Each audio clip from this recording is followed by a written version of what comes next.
we're going to start out with some wooden pens. So we'll probably sand those all down, then come back and put the CA finish on them later. I also have a half a dozen acrylic.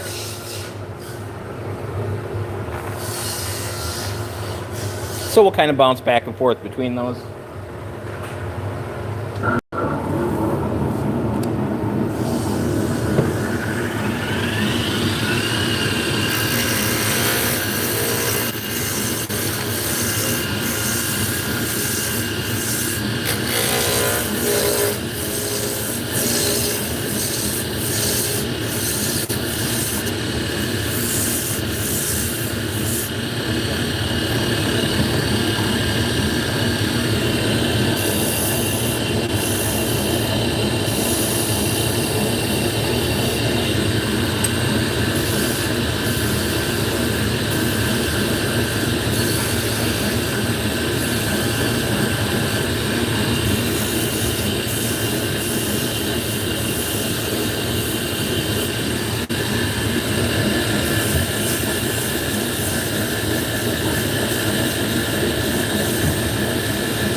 Alright, so we're down to the bushings on both sides. Now, this is the shape that I'm looking at. So we're going to take some more of the thickness off it. We'll put this one up. So I want it to come down into a nice, gentle transition here. So we'll work on that first.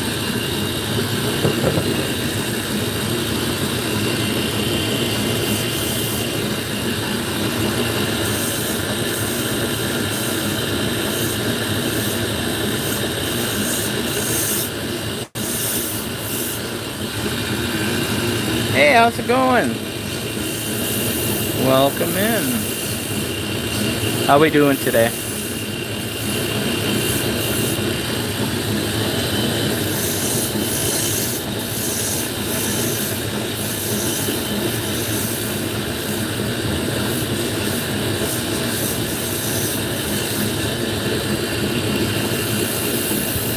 So we're gonna make some pens. That sounds like fun, doesn't it?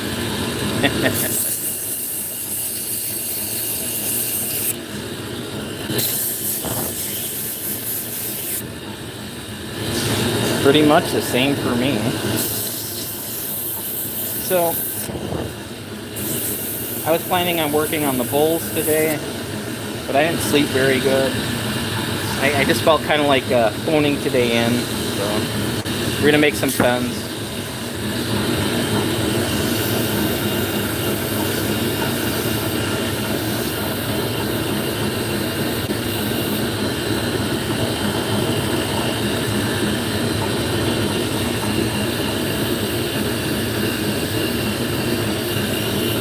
So yesterday just turned into a nightmare. So we purchased labels through Shopify, and then we have people writing us, oh, the tracking's wrong on these. Take them to the post office.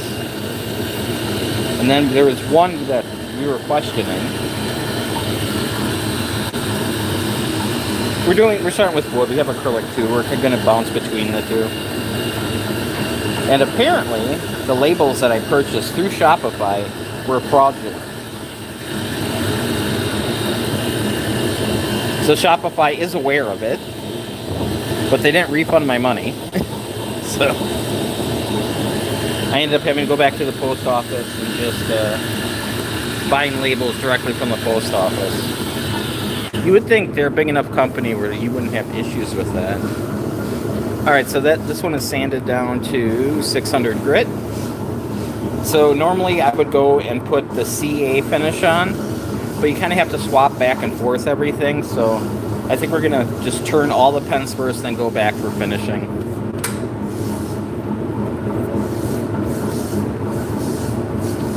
Yeah, that's a curly maple. A little bit hard to see on the camera, but there are stripes running through. Once you put a finish on it, it should pop.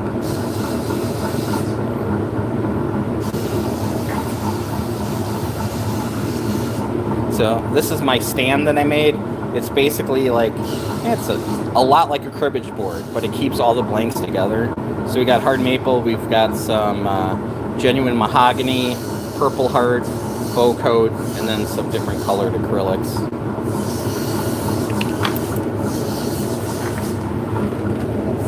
So now that this is ready for finishing, we'll just put them onto a peg. That way you don't have to chase them down, we know where they're at.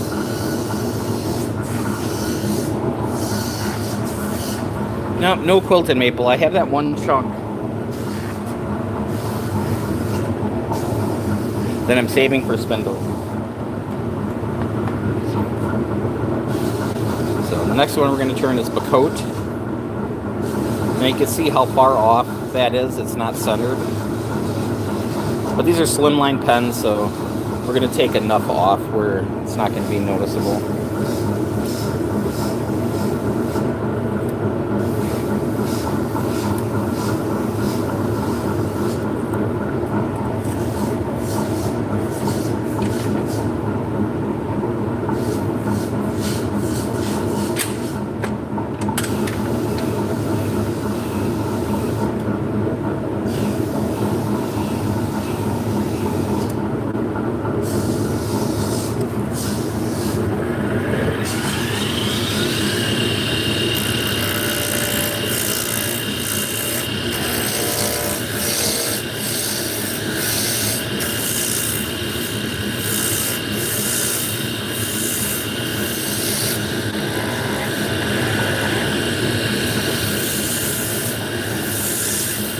So I'm taking my tool, I'm taking my gouge, I'm setting it over the top.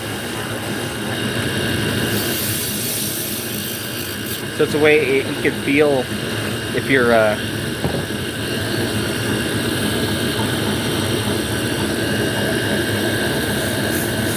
if you have a cylinder or not. You're taking all the edges off.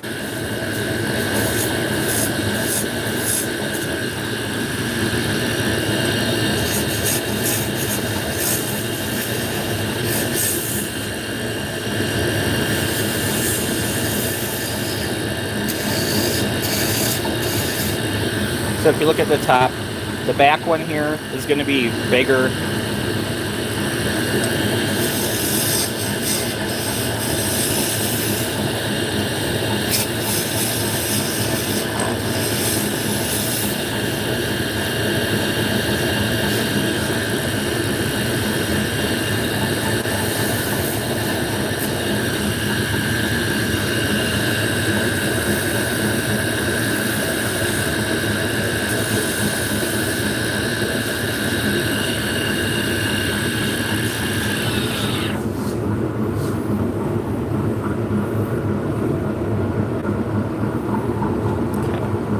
So I'm just checking to see the transition. These bushings on the end are the thickness of the rest of the pen kit. So that's how you make sure that when everything goes together, it's nice and smooth. All right, so this one's ready for sanding.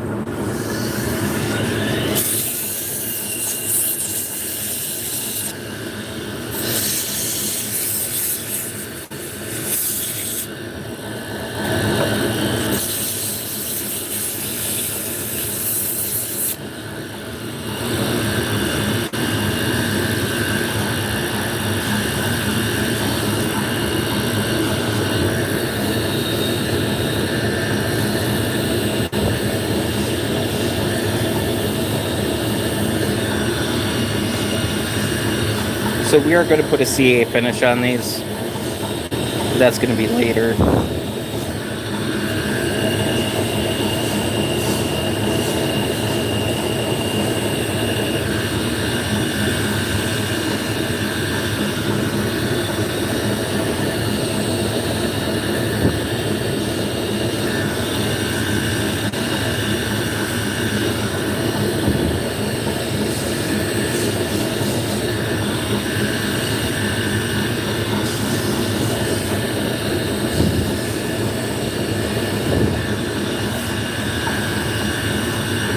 Yeah, so we're sanding these down to 600 grit. I'm just going to burnish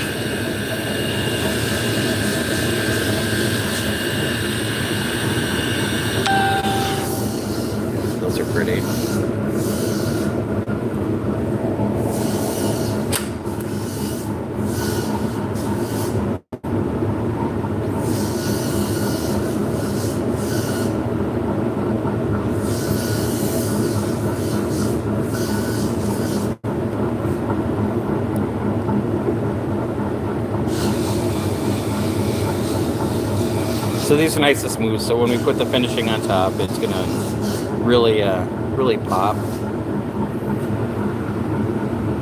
Hello,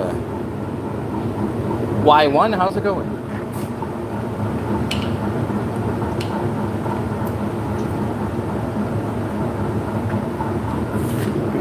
These are Purple Heart. Hey Francis, how's it going?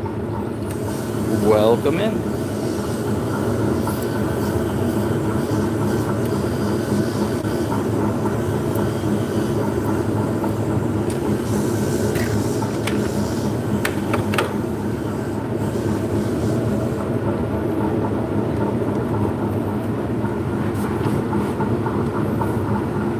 So this piece is actually a 1/2 inch square. A lot of the other ones are 3/4 of an inch.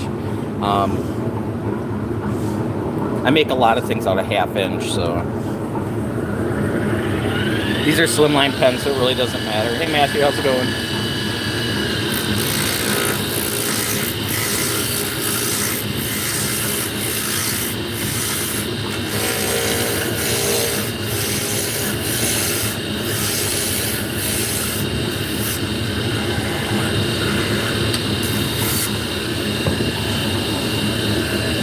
So Purple Heart with UV exposure or heat, it will turn way purple. When you work with it, it tends to turn brown.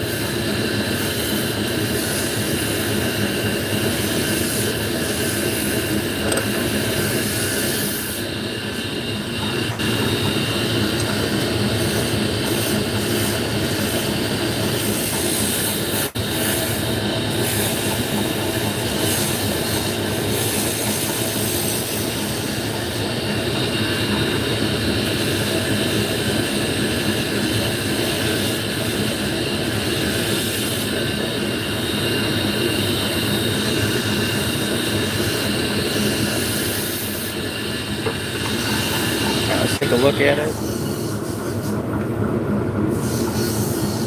It's looking good.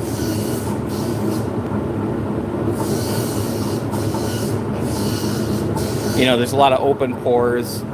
It's a little rough, but sanding will help.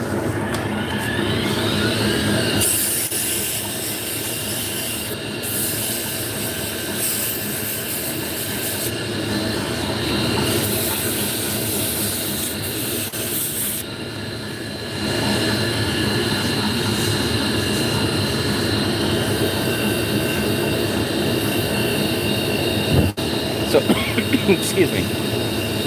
Purple Heart likes to burn, so you can't be really aggressive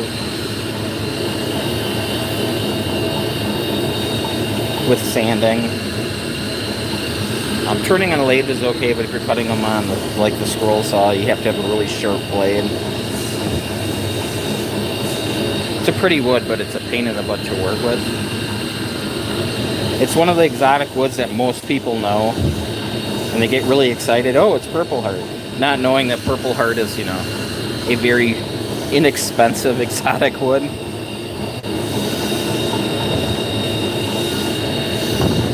But it's purple.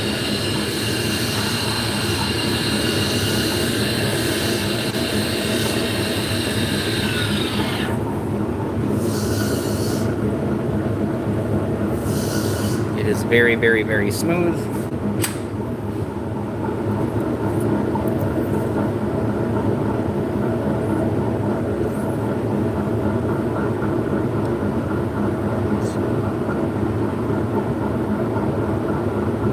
So we'll get this all cleaned up.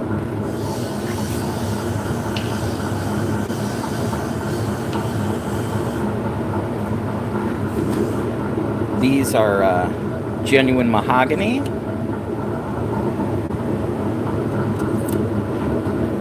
None of that fake mahogany. Yeah, this is genuine mahogany or African mahogany.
Yeah, so this is the... Okay, so imagine the pen in this orientation.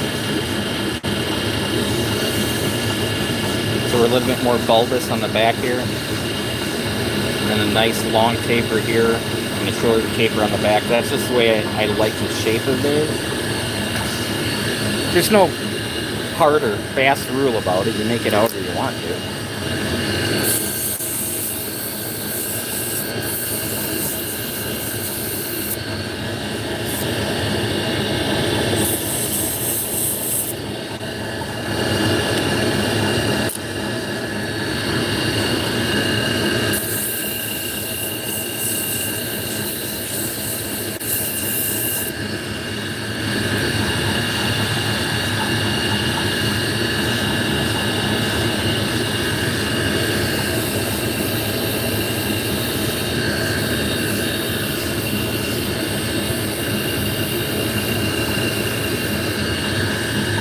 Yeah, so with this mesh, I have them numbered and then I have the grid on the back. That way I can keep them in order.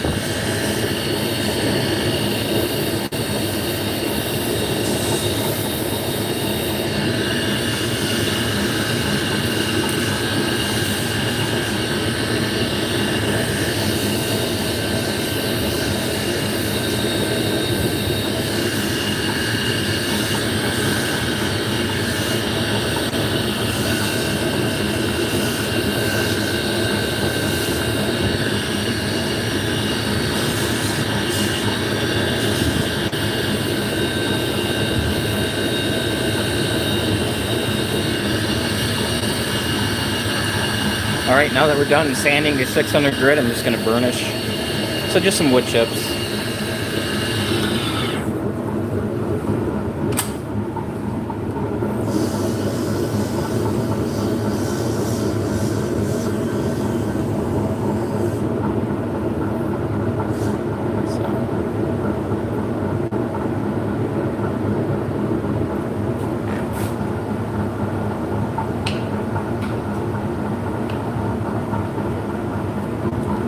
Let's do an acrylic one.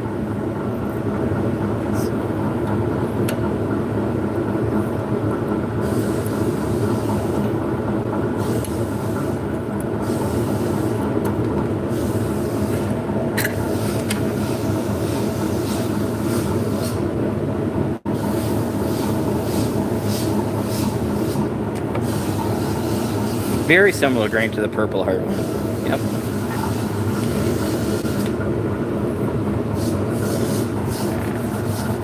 Yep, you know, you can see the line. You know, all these lines coming through. You know, that's all the pores of the wood.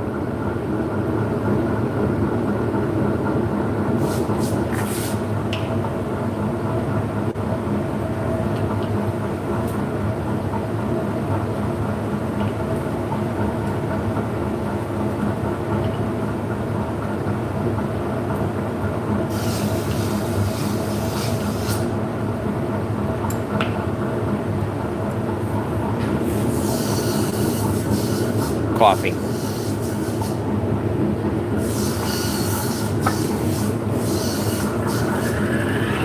So with the acrylic, I am going to be using carbide.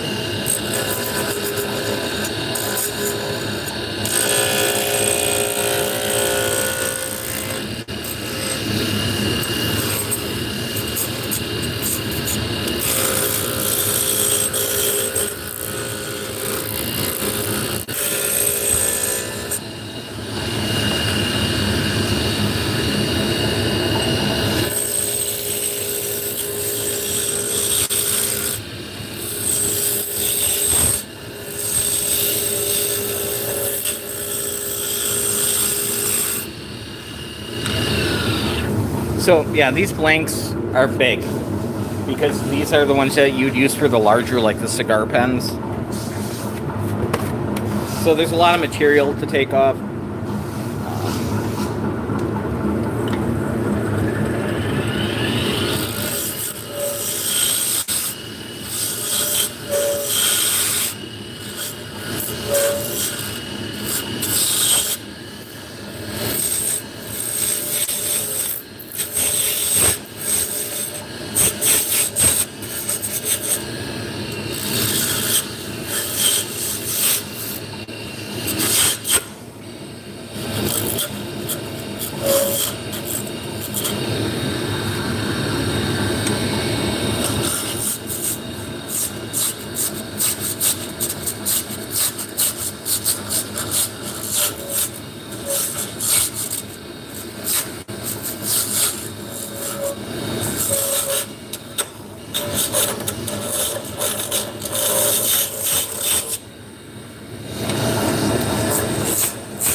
I really prefer the wooden ones.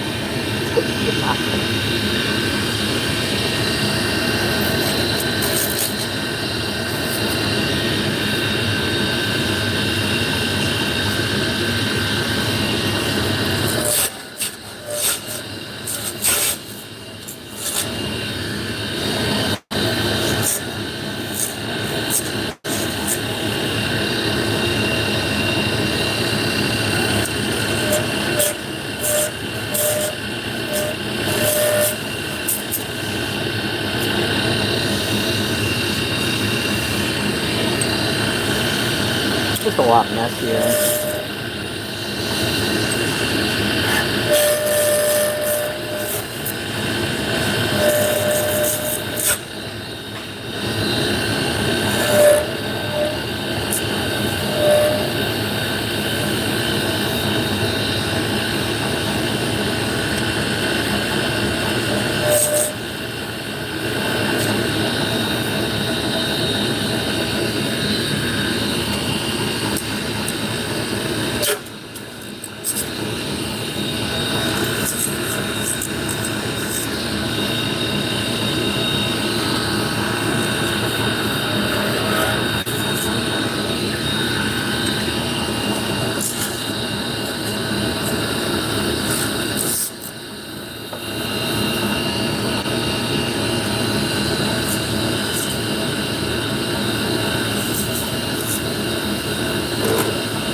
Let's see how it's looking.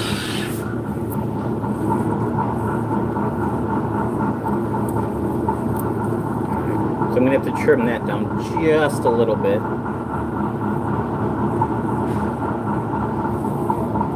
Not the end of the world.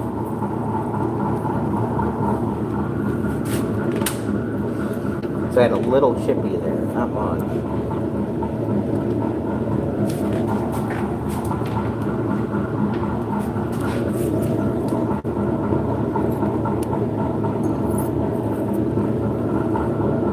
So I'm just going to take I'm just going to sand that down. When we assemble it, it's going to be a little different, but that's all right.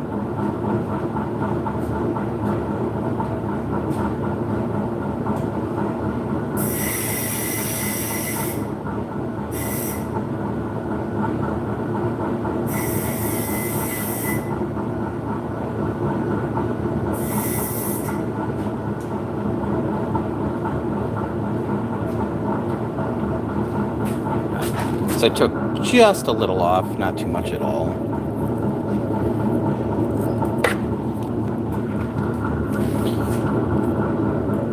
All right, so these have to be wet sanded. We'll do that in the next step as well.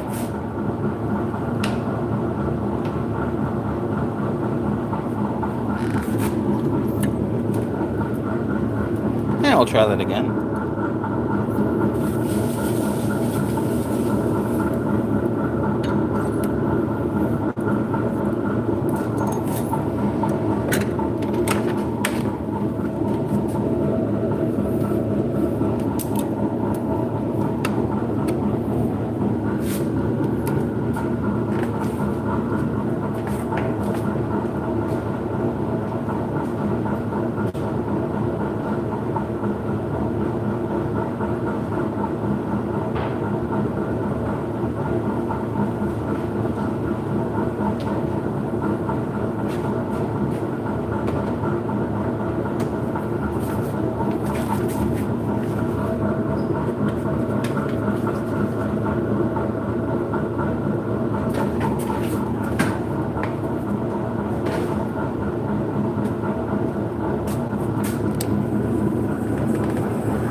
Alright, let's see how we're doing.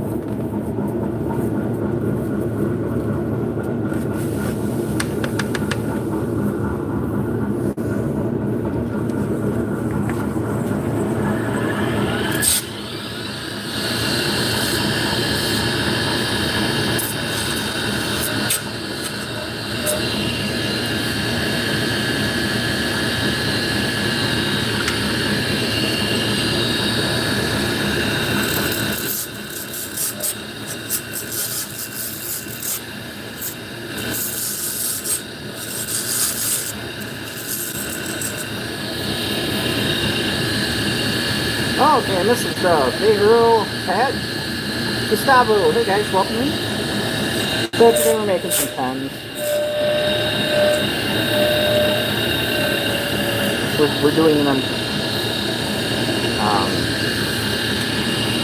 kind of in a production mode where we're making. We're gonna do all the final sanding and all the wet sanding and all the PA glue and all that stuff. We're gonna do that at the end when we get these all made. Otherwise, it'd be a lot of switching things over back and forth. Hey, Sergio, how's it going?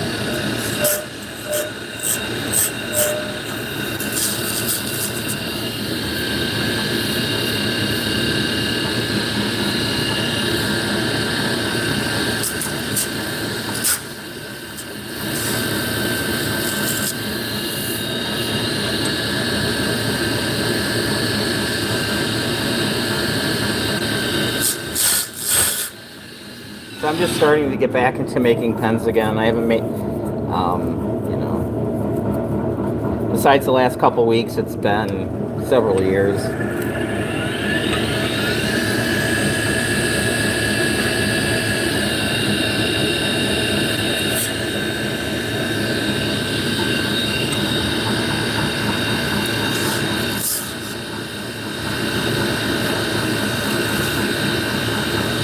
So I'm starting out with slimline. I'm going to be making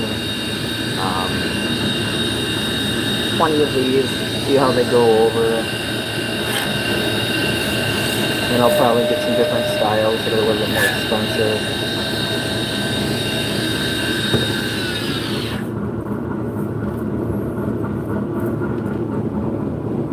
So if we zoom in here, come through. You can see that there's a bunch of little dots in there. There's a little bit of chatter, but that's very minimal. That'll get sanded out. So.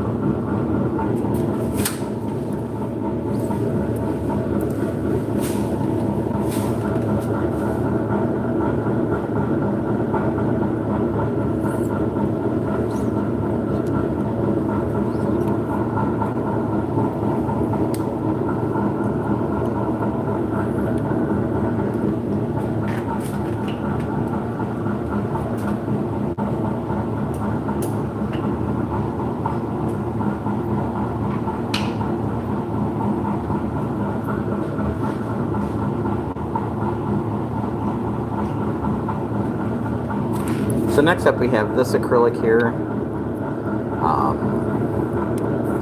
I believe this came with a grab bag where you bought 8 pounds of blanks or whatever. Hey Akbar, how's it going? I don't know. It's kind of a chocolatey kind of, I don't know, ruby kind of, I don't know.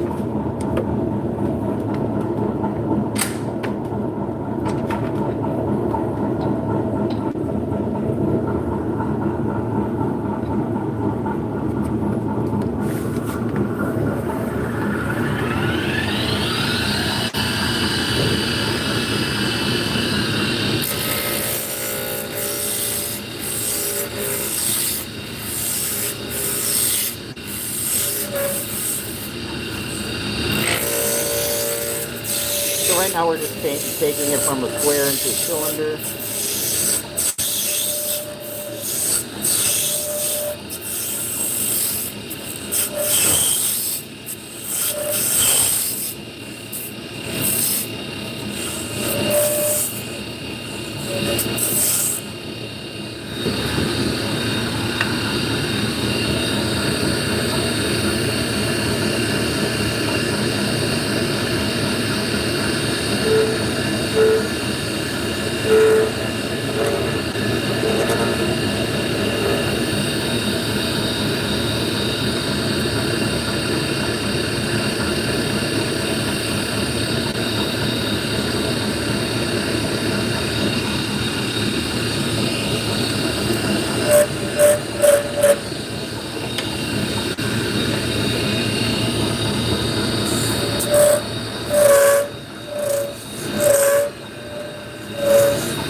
All right.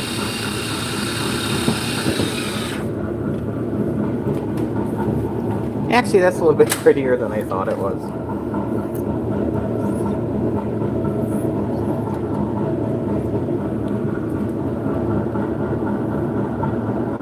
It's definitely not my favorite color, but somebody might like it.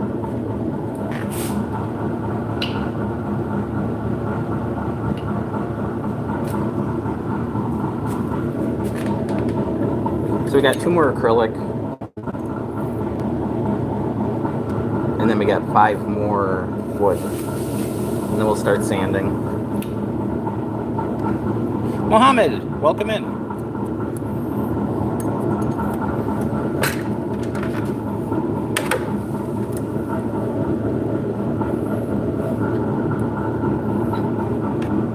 Yep, so this is the one bad thing about turning acrylic.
I keep checking that right where the bushings are because that's the thickness of the pen kit.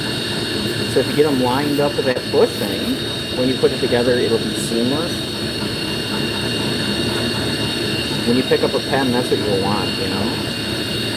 You don't want to feel any roughness there. You want to feel a little lead.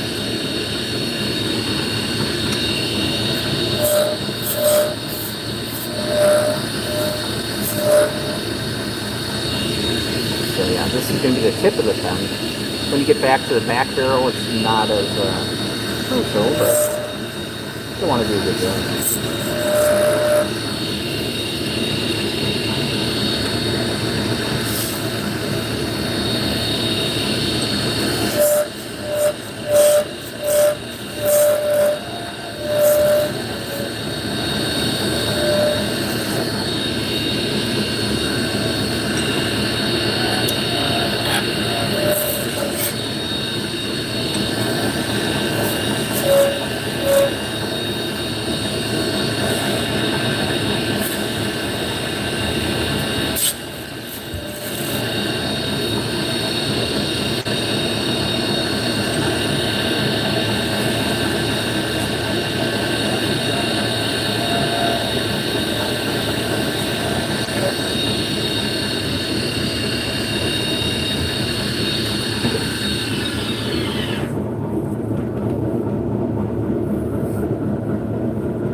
Now once we sand this out, it'll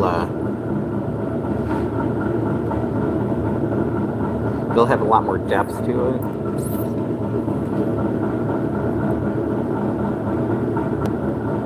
Yeah, those are pretty. Hello, Mawin. How's it going?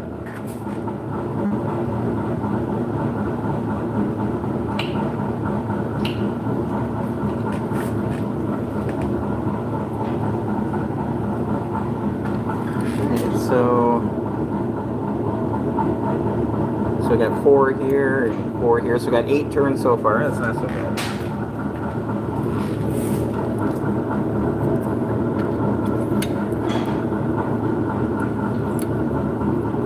I am doing splendid. Yesterday was a very crappy day. Today is much better.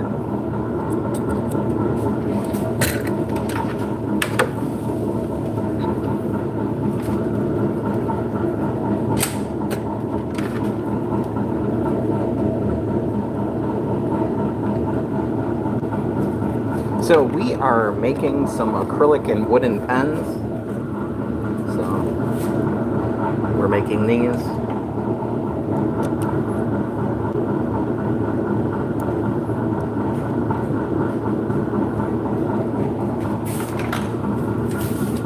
So this is the last acrylic, then we're going to get to the wooden ones. When I'm turning the acrylic, I am wearing a face mask because you have little shards of plastic flying at your face.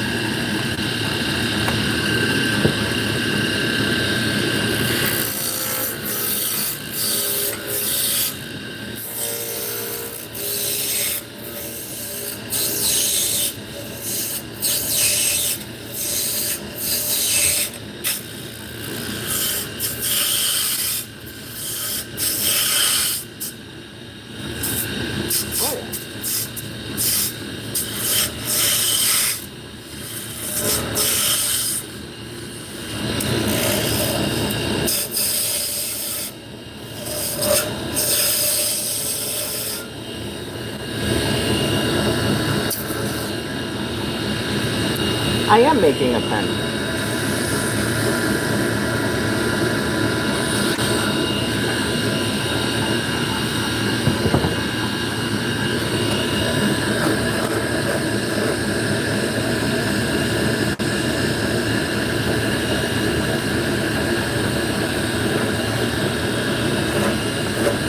So I took the acrylic blanks, I drilled a hole in it, and then I glued a brass tube to the inside. So this brass tube gets press fit into the rest of the pen component. So yeah, there's 2 brass tubes on there. So I drilled a hole, I glued in the tubes, then I took a barrel trimmer and I trimmed the tops and the bottoms so they all match up with that tube.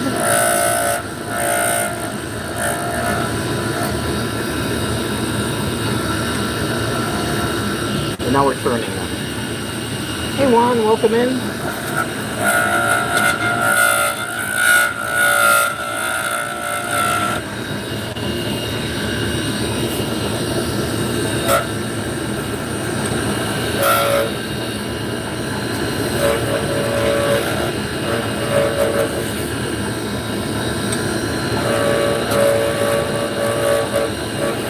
So I did make a step-by-step video on how these are made,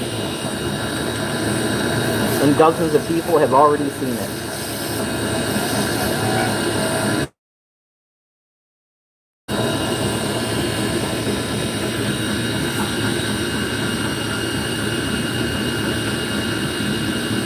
Hello, George. Well, yeah, not a problem.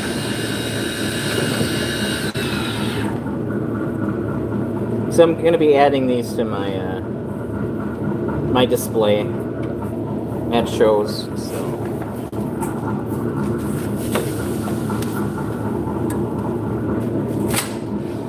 So I figured to make up a few. This is all acrylic that I already had.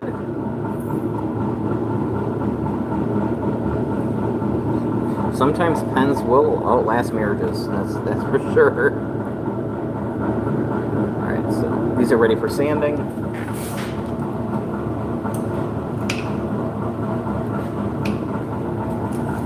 All right, we're done with the acrylic. Now we're going to go to the wood. So this is bow coat. Or bocote, I'm not sure how it's pronounced.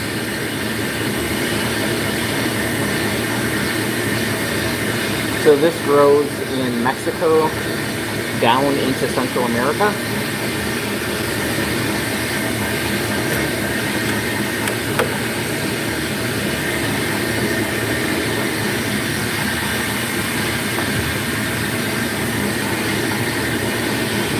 So this is a very rot-resistant wood. I have heard stories that people Well, in Mexico they use this to make fence posts because they don't rot. I'm just gonna get rid of some of this acrylic stuff.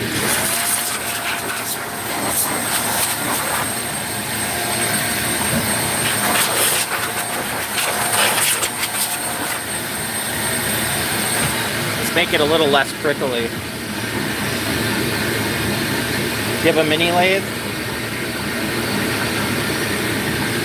Yeah, so this is a midi size. So this is a Laguna Revo 1216. So you can turn a 12-inch bowl, 16-inch bed. I really like it. I'm sorry, I don't have a big enough lathe. So this prevents me from making baseball bats.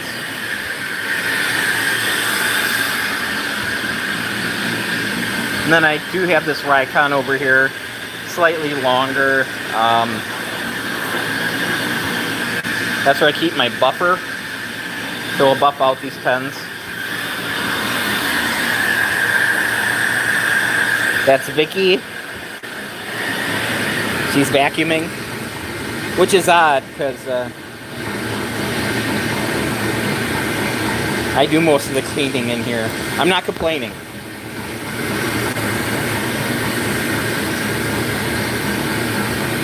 She can vacuum all day long. Right, honey? You could vacuum all day long. I was just saying that, you know, it's nice that you're vacuuming because I do most of the vacuuming in here. Oh, so yeah, me and my girlfriend, I run Snyder spindles. I make fiber tools and drop spindles. So today is like one of the first days that I'm actually just not making a ton of spindles. I should be designing some segmented bowls for the CNC machine, but I decided I'm going to make some pens. My brain is too, it's been a rough couple days, so I'm just going to relax and get some pens made. So, yeah, so we're actually, there's TV going on in the background here. So we're watching ghost stuff. So she's got her headphones on, so she really can't hear me. So pretty much every station will have a monitor, which does come in handy if I'm live streaming with webcams and have the full display set up. But it's just a little background noise. Plus, we get to see Ozzy's kid hunt for ghosts. So, all right, let's turn this. So this is bow coat.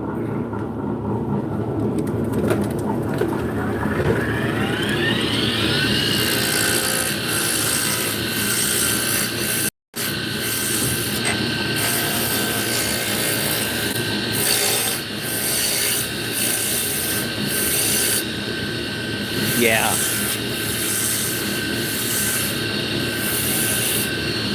I am very neurodivergent, so background noise is my friend.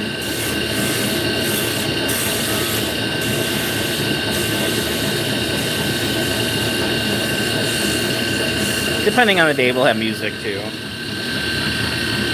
Portal to hell, exactly.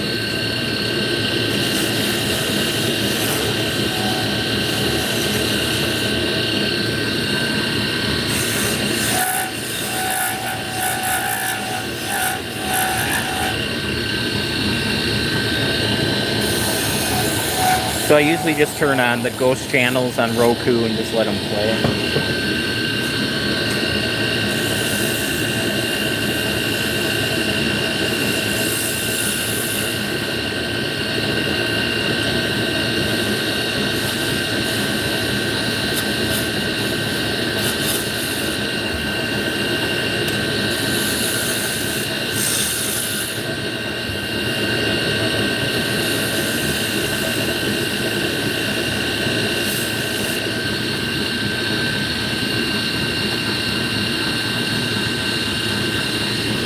Right. I've been diagnosed with so many different things throughout the years.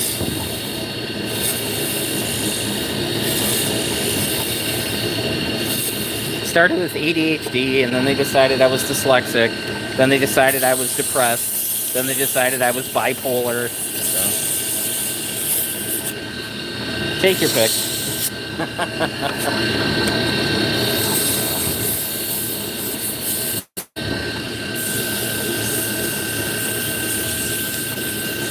So I worked in factories for almost 20 years. And I do have to say, working for myself is a little bit nicer. Less stressful, put it that way. Hey W, welcome in.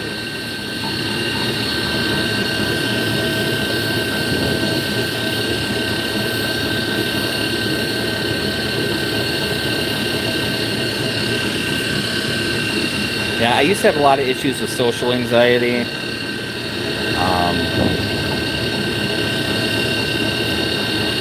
But it is getting easier. I found ways to cope. I do shows. I go to festivals and sell things. And masking for that many hours sucks. So masking is just, it's kind of like you're an actor and you're playing a character that you think everybody else is.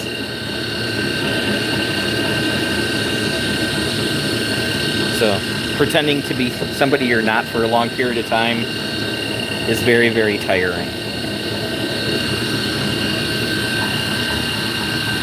Alright, so we sanded the 600 grit. And I'm just going to burnish. Like I said, these are going to get a CA finish. So we're going to put layers of super glue over the top. And then it'll be like glass.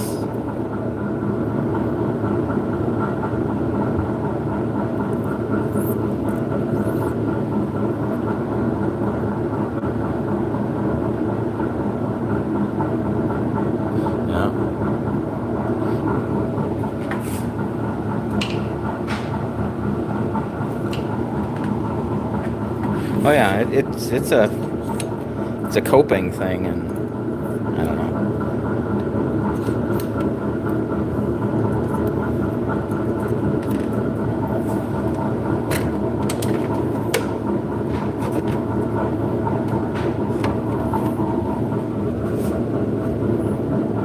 And you know, I have stims as well, so you know, depending on how I'm doing, you can pretty much tell by the state of my my fingers there, where they're all picked apart and stuff. Yeah, that's subconsciously happening.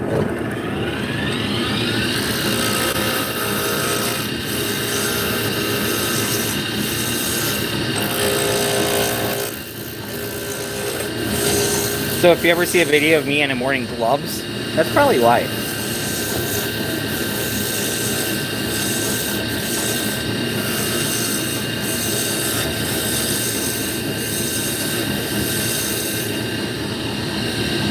This is hard maple. No, this is, yeah, this is the curly maple. So it's kind of, well, you can see it there, all these stripes.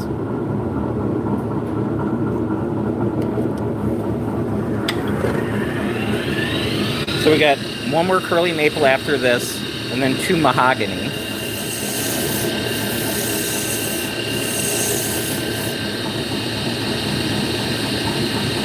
Yes, I'm from America. I'm in Wisconsin.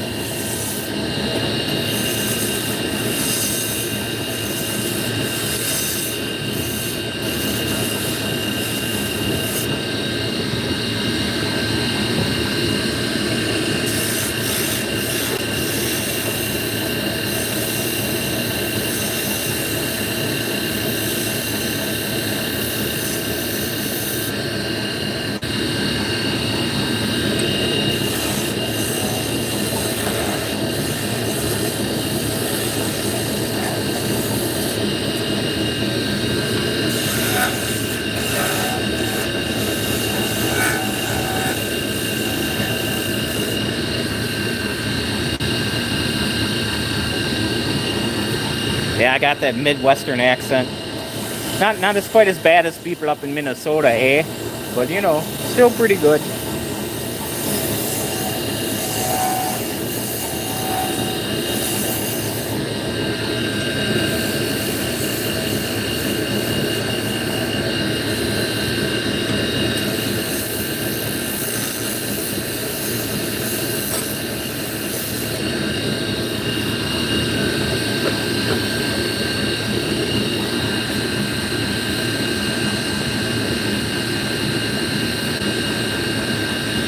Hello, welcome in.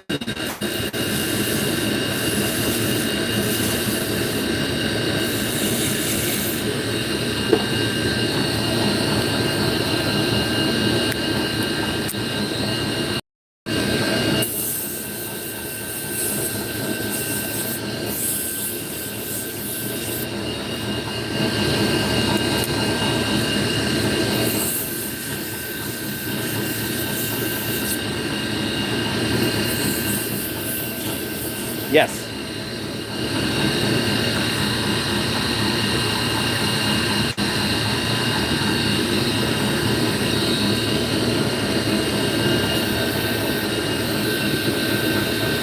Yeah, some accents, yeah, some UK accents are pretty hard to understand for us Americans. Although I do appreciate a good Cockney accent. Scottish is awful mumbly to me.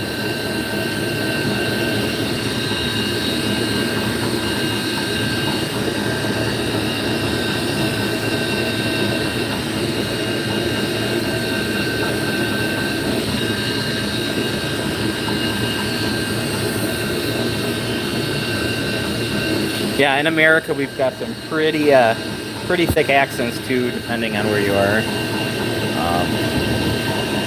Some southern accents are really hard for me. And ironically, some of the worst accents that I have a hard time hearing is Southern Illinois.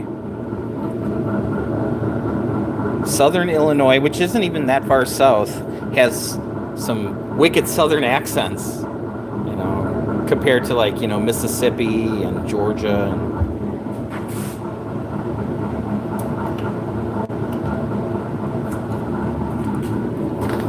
Now we got mahogany.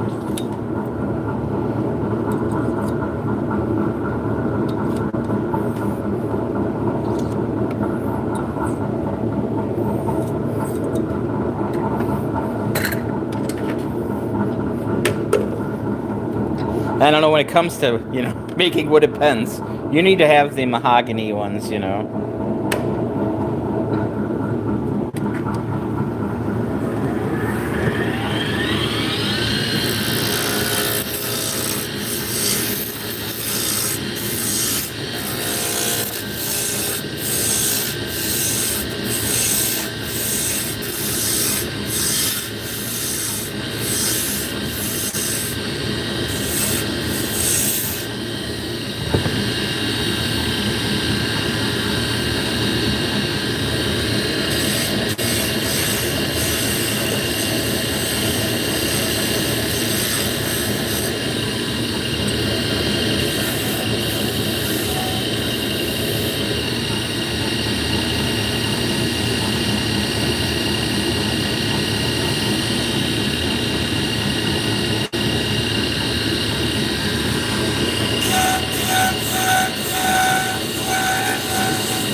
So basically it's which side of the hill you're from. It's how bad your accent's going to be.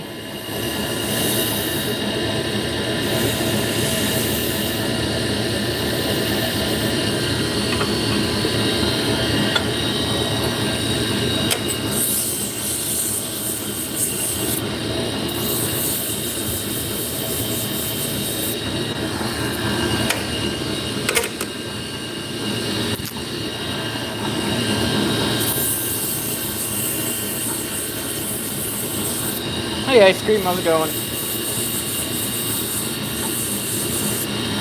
So we have 2 more of these to cut out, and then we'll start the fun sand. We'll sand the acrylic ones first. We'll wet sand those, and then we'll get the wooden ones all set up and start putting the super glue on them.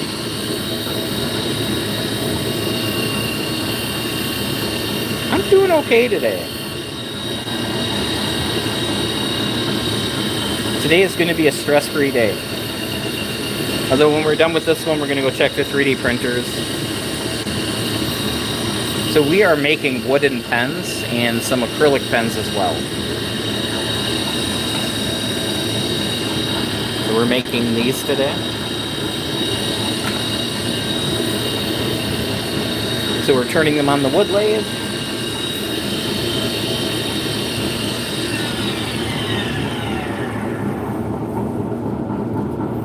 What metalwork colors are we doing? So yeah, this batch or all this I don't know if they'd be gunmetal or almost black, but not quite.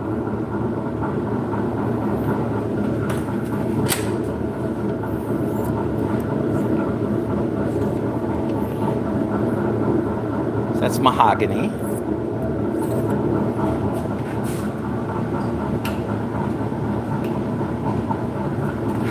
So we got one more mahogany one here, so we'll load that up.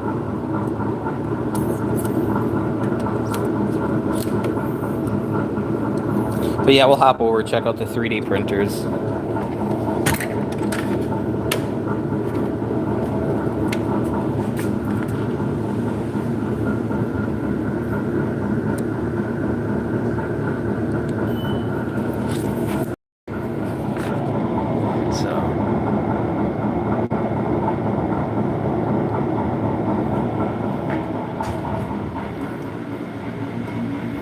Hello, welcome in.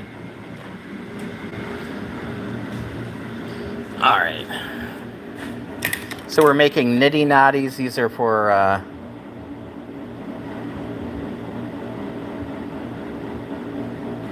that's how you wind a hank of yarn.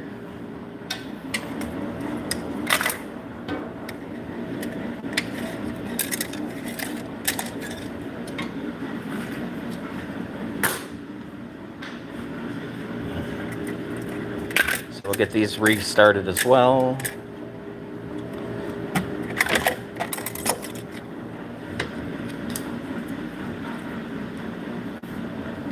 Yeah.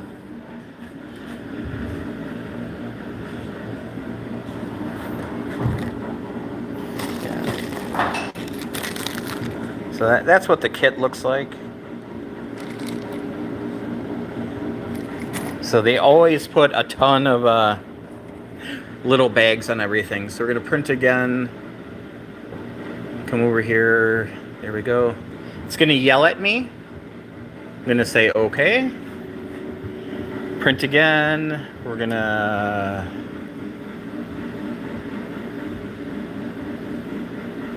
use number 3.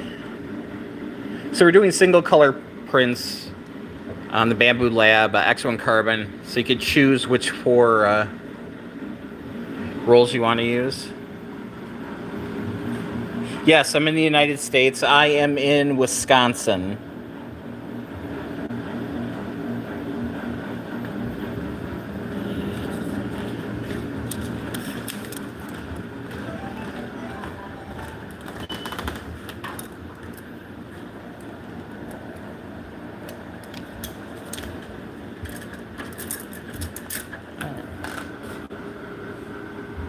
So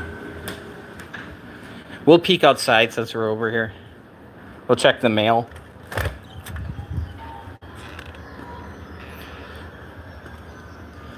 Such a busy downtown. I mean, we have a closed bar, a closed bakery, a closed head shop, a closed bank.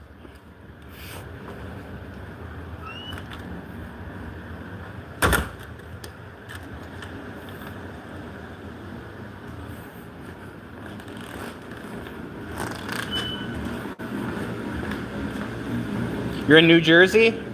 Nice. I have not been to New Jersey for quite a while. I do appreciate the not having to pump my own gas thing. That's always nice. I'm in Wisconsin.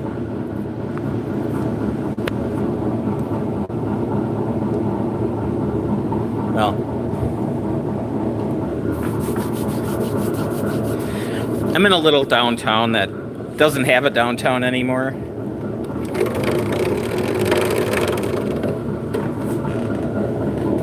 Oh.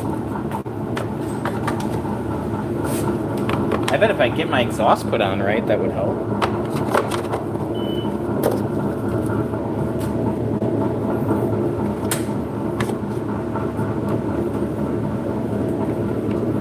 I'll try that. Yep, so, yeah, we'll do a little workshop tour since I'm here. Yep, so I took out front, that's kind of the reception area and our packaging area. This is the main manufacturing place.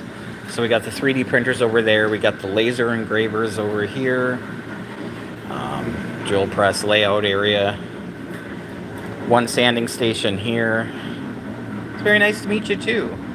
We have another sanding station here, chop saw, CNC machine. I got a scroll saw and a drill press, table saw, band saw, another scroll saw, another drill press.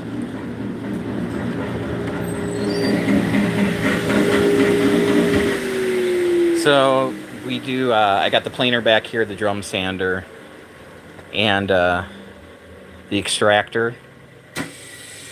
And then we do have some wood storage here, some messy racks. Got another messy room in the back. We got a full basement in here.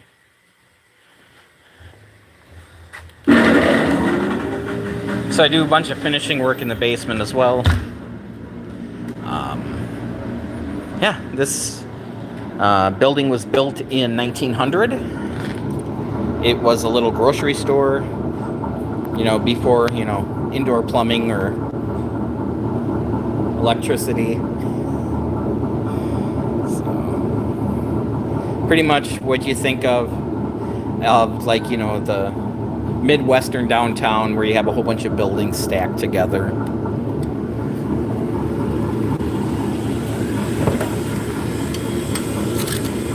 So we do the majority of our sales online and at shows. So we don't really sell out of the shop. It's by appointment only.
So somebody must have ordered a bunch of mahogany and didn't pick it up. I got this stuff for a song years and years and years ago.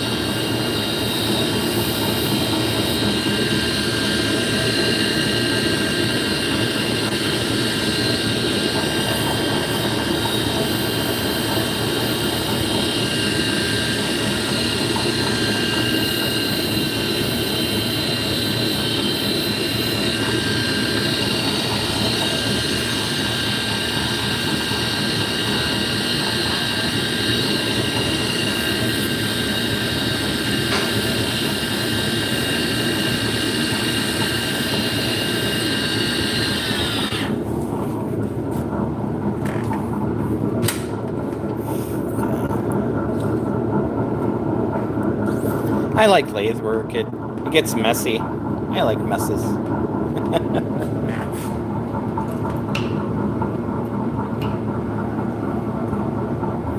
So if we look at the rack, yeah, we got one more left here. But yeah, we got quite a few done already. Well, quite a few started.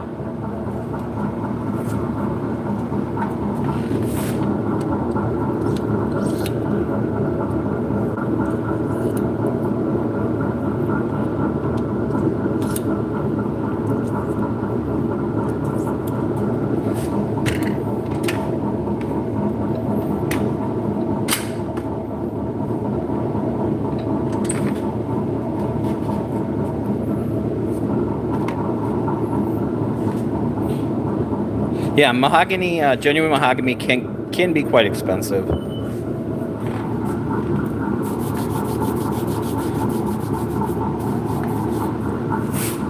Now, I don't know.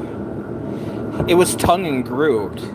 So I don't know if they're going to be using it for like a wall or for flooring or what.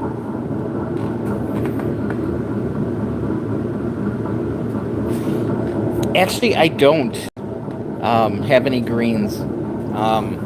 I did make some. I had some similar to this that were greens and yellows a few years back. It was almost like Mountain Dew, which were neat.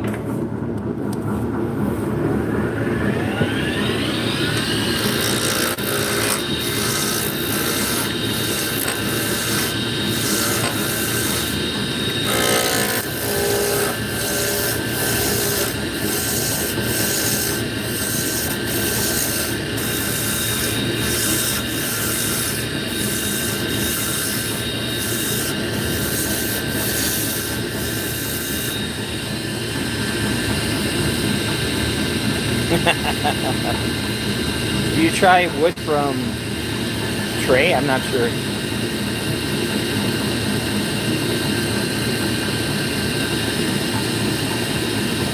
Hey B, welcome in. I have not tried garnet.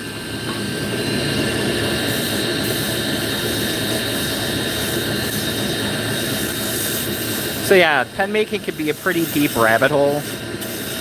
There's a lot of different ways of doing it.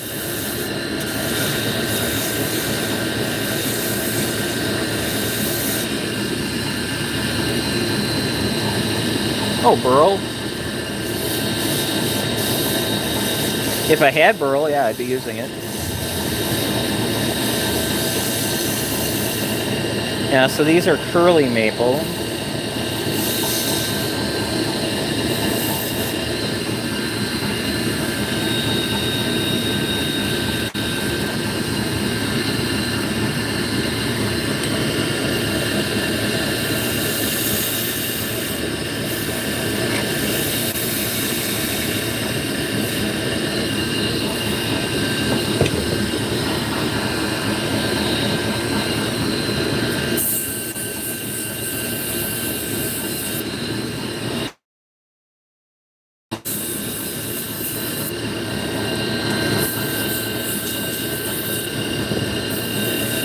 So you'd think you'd want a harder wood for flooring.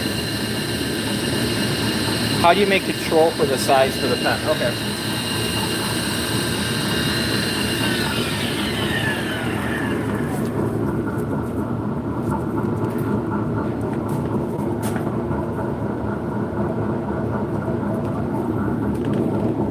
So in order to get the size right, so on the inside of these, there's this brass bushing that comes with the pen kit. So this is the width.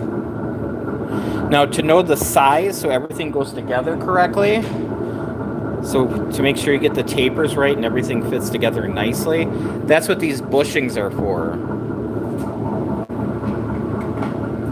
So these bushings are the same diameter as that connection.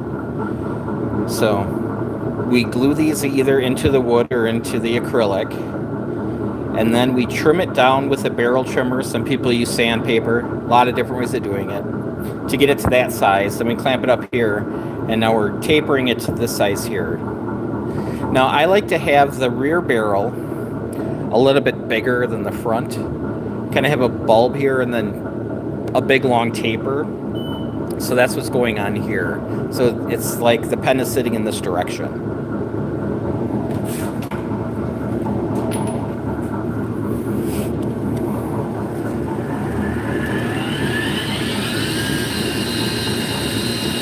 much, yeah. Well, I have an example there. You could do it any way you want to. If you wanted to have them really thick and bulbous, you can. These are slimline pens, so they're not like a cigar pen. They're much thinner.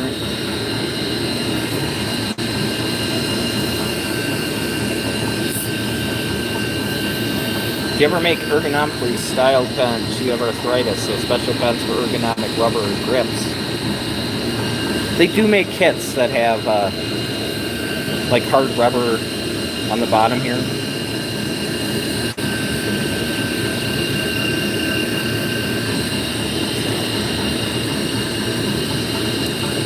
I'm not a huge pen maker. I probably have made I don't know, a couple hundred. I'm just getting back into it now.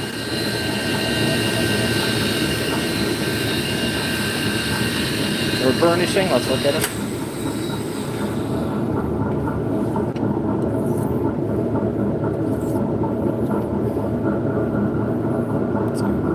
You can see the brass is even with the top and even with the bottom. So you use a trimmer to trim it down to that specific size. Now I had one where we had a little chip on the very end, so I shrunk it down a little bit. So you get a little bit of wiggle room on these as well.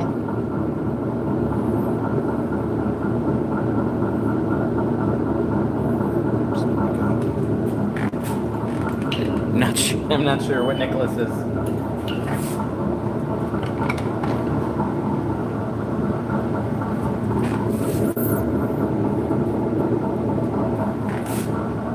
All right, let's do the acrylic ones first. We can actually use the same bushings.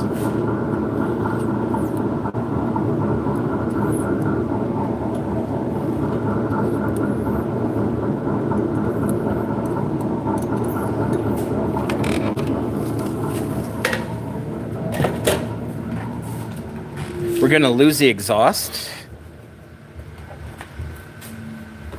We're going to put a tray down to help catch the water because we are going to wet sand these. So we're going to be using micro mesh pads.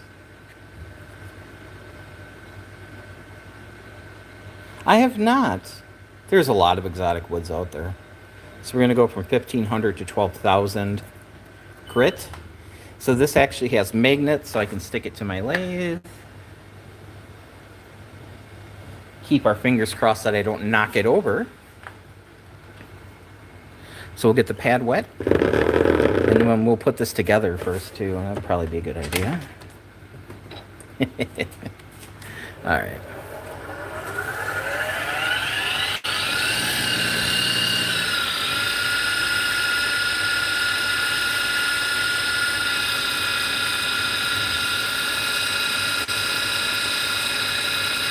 And then we're just going to sand grit to grit.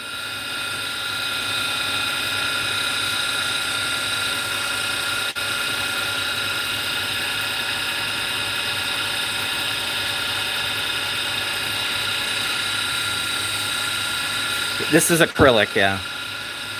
One of the side pens you like is a big round ball like grips on the front with a notch to fit the groove between the thumb and the pointer. Nice.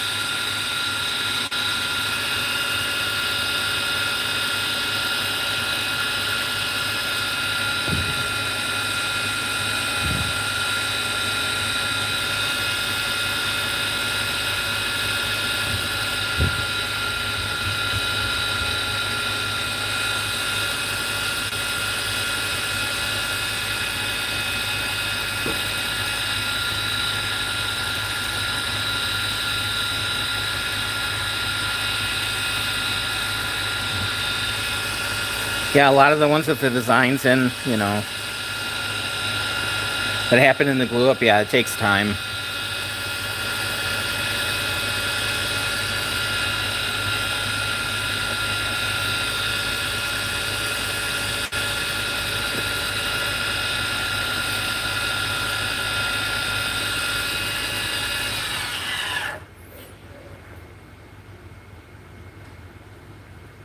Yeah, so you would take the blank and then you cut angles and you take those angles and then you glue a different species of wood that sticks out, and you let that dry, and you flip it around, you cut an angle with the other side, glue in another piece of wood, let that dry. You kind of build it up.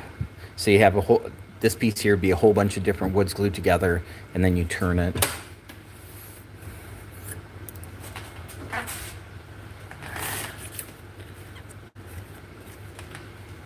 Let's take a gander at these.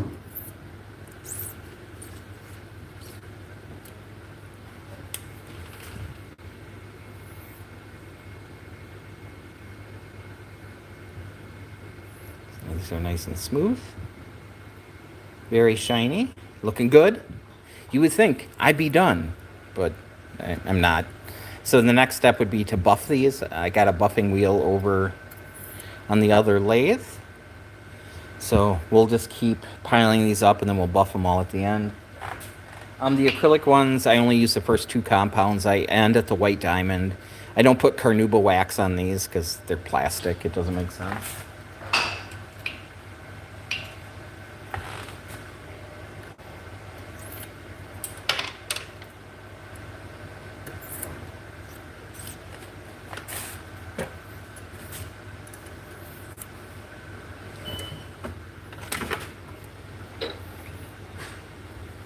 And that's exactly why you do it. So people will be like, how the heck did they do that?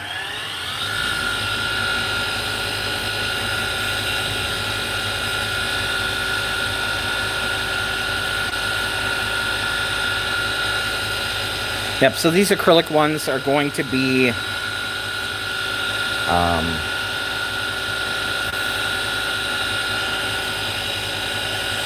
not super expensive.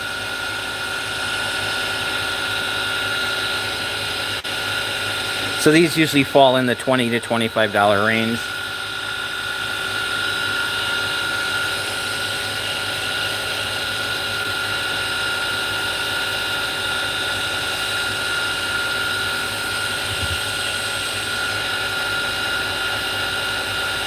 So I would call these table pens. These are pens that will be on the table.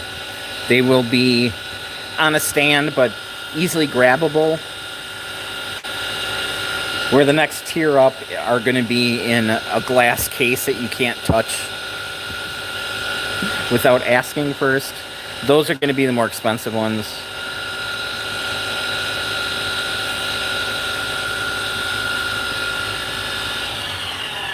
Wood is expensive.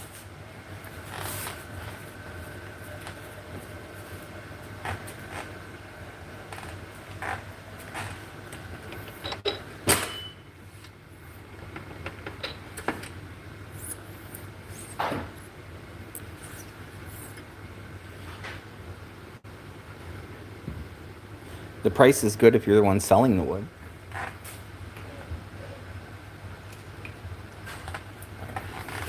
Yeah, so this one is... So these blanks came in a bag of... Was it 1 pound of mixed stuff? So I'm kind of curious how this stuff is going to look once I get it sanded out. Right now it's a little bit on the dull side. Did I try to make a cross before? As far as wooden crosses go, yeah, I've made a few.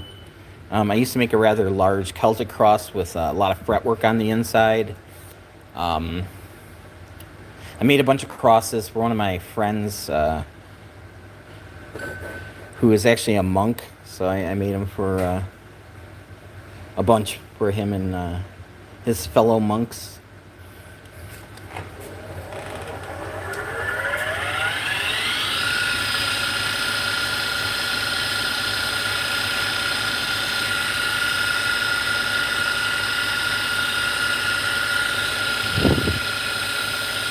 And I'm like, you're getting these crosses from an atheist.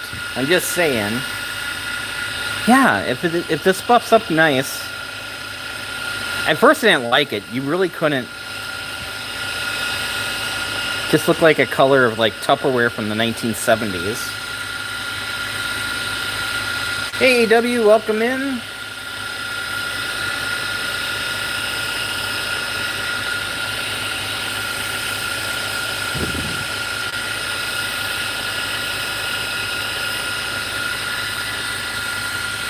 Right? And I learned a long time ago, just because you think you don't like something doesn't mean that another person isn't going to like it.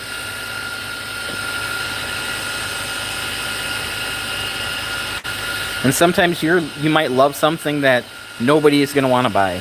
It's just the way life goes.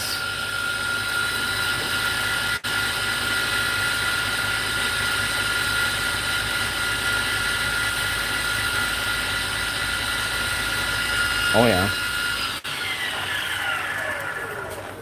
Oh God. Okay, I take it back. That is pretty.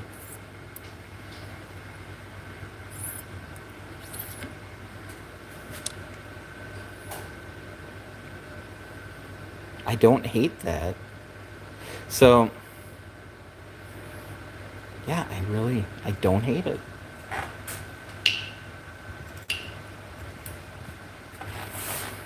So we'll see how much this one will pop too.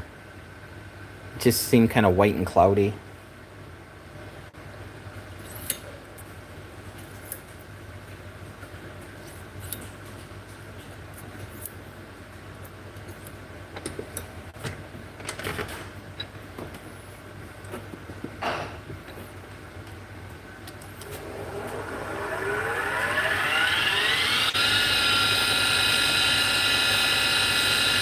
Yeah, you want to be careful not to really sand directly on the bushings. Otherwise, over time, you're going to shrink them.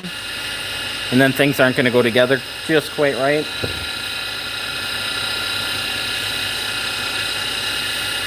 I'm not being too discriminative. I'm not sanding on them, but I'm just kind of going back and forth. I do plan on ordering new ones with my next batch, so...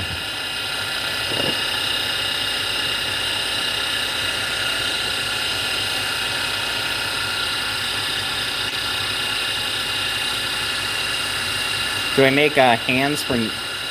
Have I made knives? I'm not a knife maker. But I could definitely make the scales on the side. Hey Ruben, how's it going?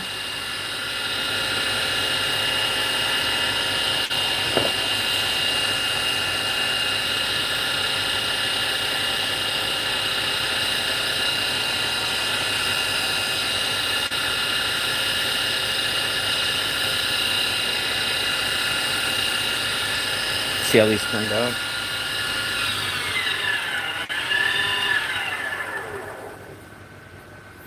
Oh, being a bladesmith would be fun. Hot and sparks and oh yeah.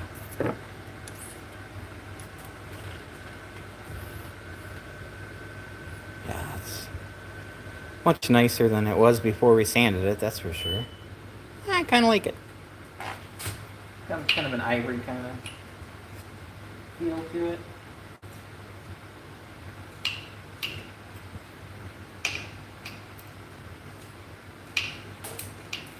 All right.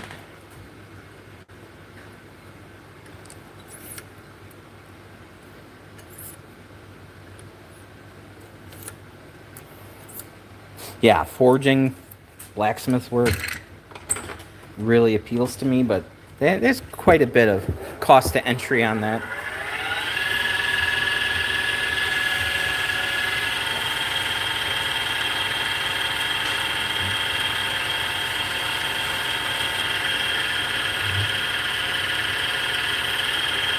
Yep, so all this acrylic here I've had for years.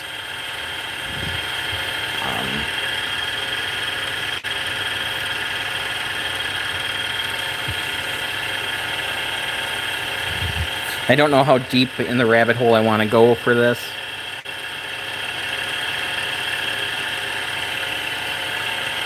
I don't know if I want to pour my own blanks or not. Right now, I think it would be just more cost effective just to buy them. We'll see how they go over at the next show.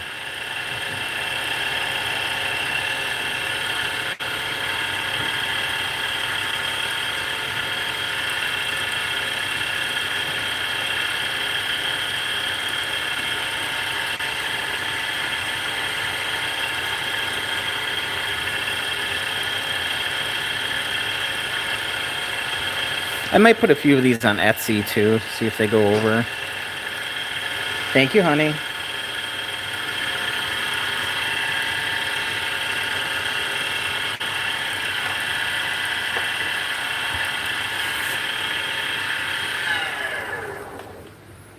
Yeah, that's pretty too.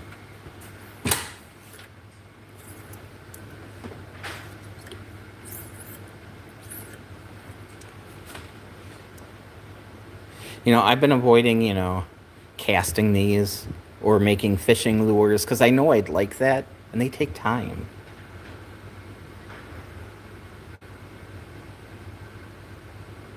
Let's see. Jay says it's so expensive. Like the power tools are insane, and then you need the knowledge. But you try to watch for years, but COVID hit while you're trying to learn. I understand that. So, I did not start out with these tools. I started out with inexpensive garage sale finds. I'm a big fan of Harbor Freight in America. Start out with the tool and then, yeah, it looks like almost like that one looked almost like a marble. All right. Let me grab some alcohol.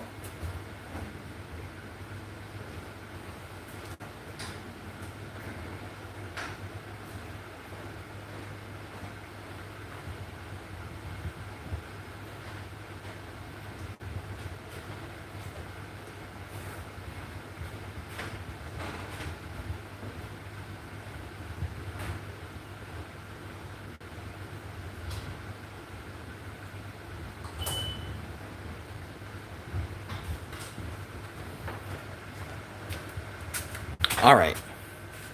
So, just isopropyl. Just cleaning it.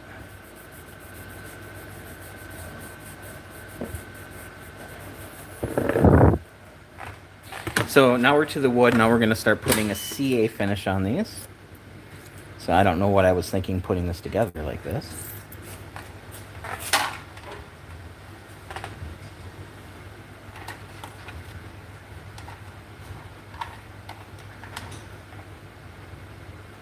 All right, so we're going to be using not that kind of alcohol, unfortunately. I don't have any alcohol in the shop. I should. Just have a bottle of something.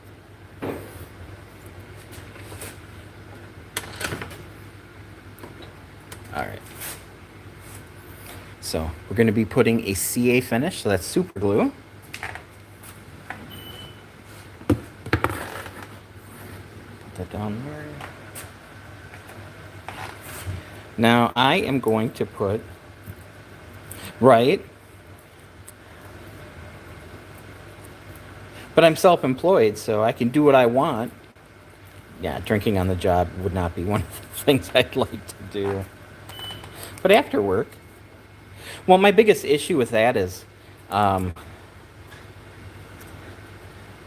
have 2 bars within 50 feet of the shop here. So if I really wanted a drink, I would just walk next door. All right, that finger cut is being a turd, so we'll try this one. Yeah, so we have taverns.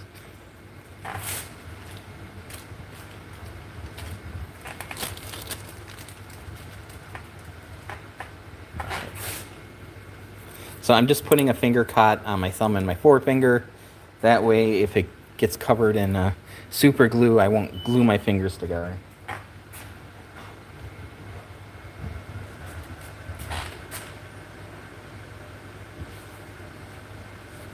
So I have medium and I also have thin. I think I'm going to start out with thin. Yeah.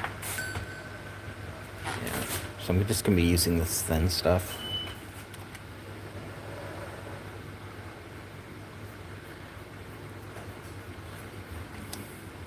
So I have this paper towel, it's rolled up. I'm going to do one application on both barrels. Then I'm going to cut that off and use a new piece and keep cutting that off. Because once the super glue dries, it's going to be scratchy. So you don't want to be scratching. We're building up a layers. Layers is what we're doing. So we're not going insanely fast. I should turn the speed way down.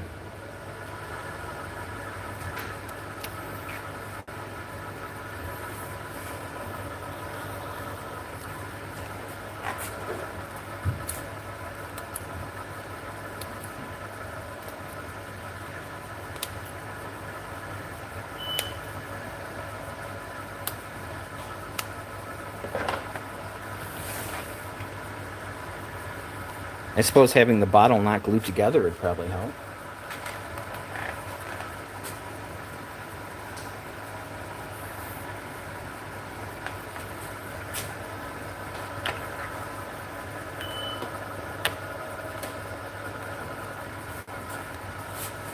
Yep, so these batches here are, this first batch here is kind of using up what I have laying around. So if these go over okay, then I will go and I'll get a big bottle of glue.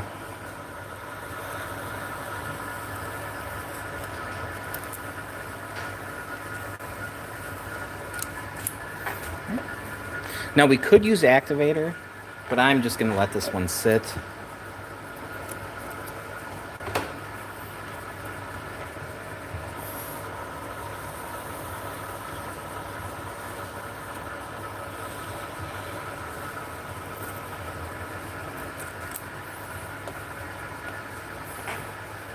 I'm sure after this first one, I'm going to be so impatient that I'll...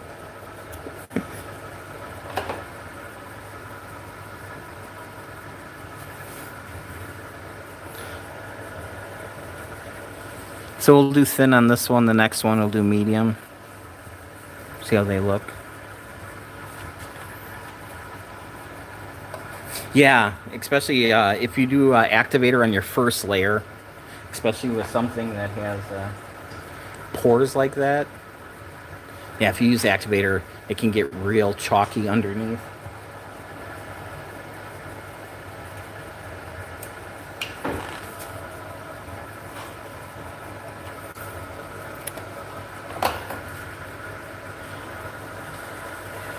So these spacers I'm using are nylon.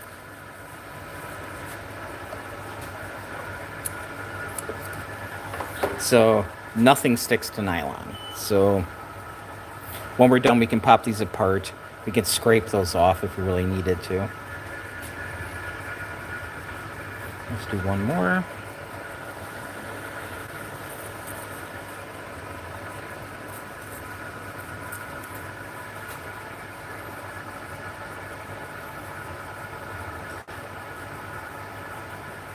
When you use this activator, then it would, then the wind blow. The glue clump. Oh, that's no good. It got all hard and white. Yeah.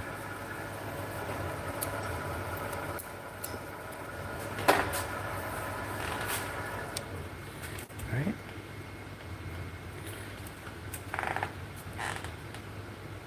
So since we have multiple layers on, we should be okay with the activator. But I think what we're going to do, these are still a little tacky. I'm going to take them off. And I better not do that.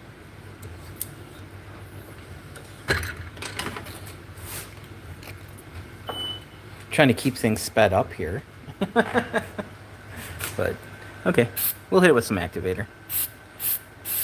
Definitely not the first layer, that's for sure. All right.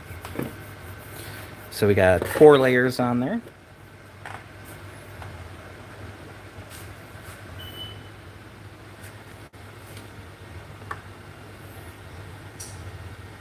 I'm going to sand them right now. I'm going to sand them now. I was thinking about setting them all aside and sanding them all at once, but let's just do it this way.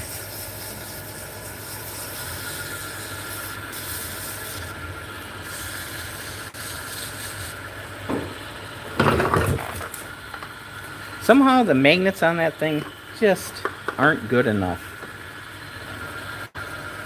Try that again. That's the second time I had it almost fall on me. At least I've always caught it.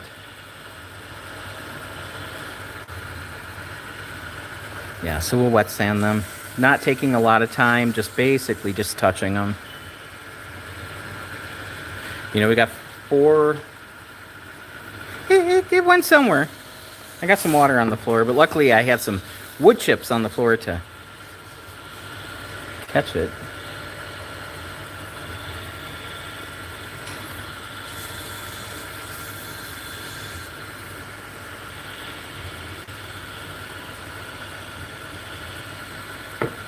So I may have to rethink where I put that.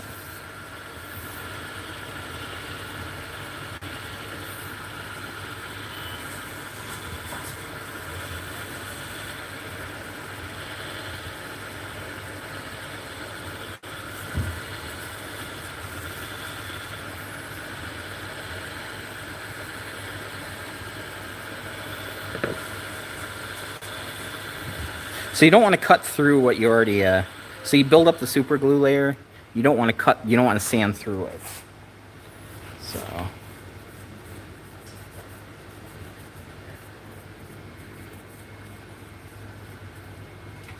All right, so more than likely I'm glued to the sides here. But I said they don't stick, right? You just pop them off. Now you'll have a little residual sticking on the top. What I'm going to do is I'm going to take a razor blade and just run it across.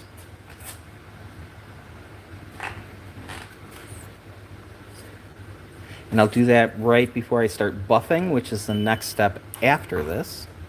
So we'll put CA glue on all of these, build them up, trim them, and then buff them all.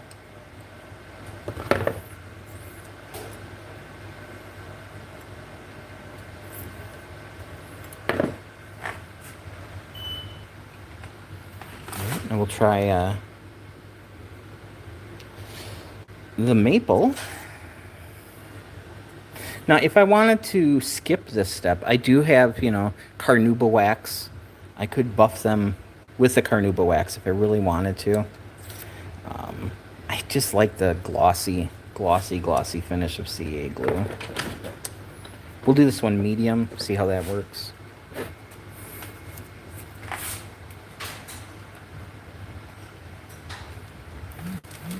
I'm just replacing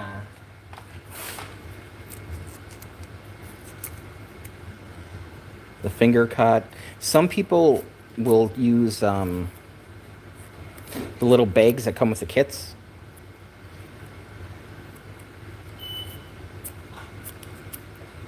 Which also works. I just don't feel like gluing my fingers together. Yeah, have a day. Come on. Let's see if we can zoom in here. Yes, wood chips are amazing when you have oil spills in the driveway. Yes.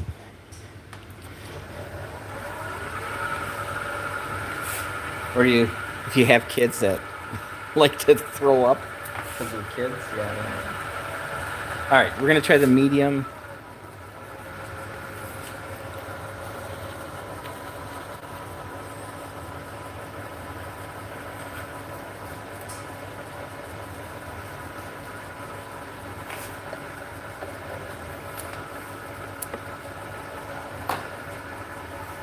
So yeah, so basically all we're doing now is we're just building up layers of super glue.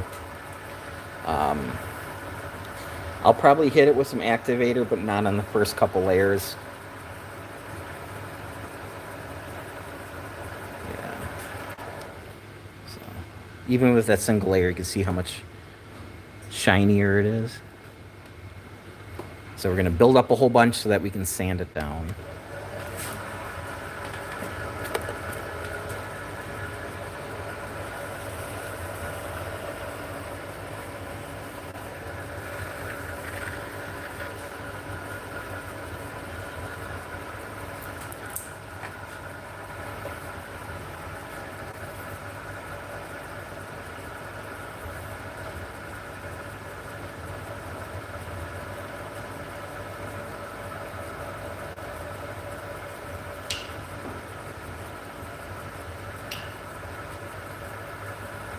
So yeah, the acrylic ones are done already, so they're ready for buffing.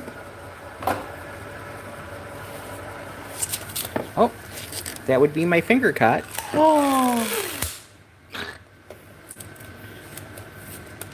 Did I just super glue that to the... I sure did. All right, guys, this is not what to do. Oh, no. My credibility is out the window. Well, if you want it covered in plastic. So clearly we're going to have to sand this one. Because I messed up. Bummer. Maybe I should use the...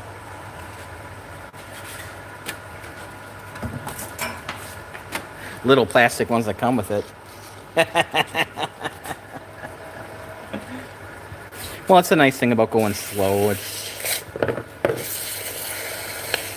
These are just friction, held on there by friction, so...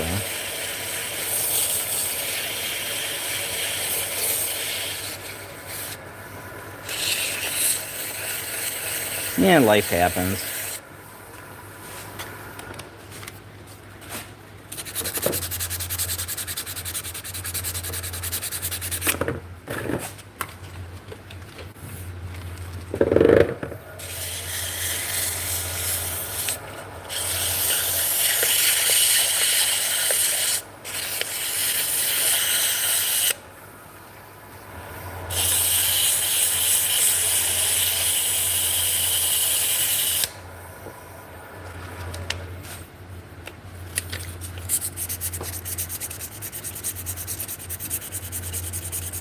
Got a little bit on there.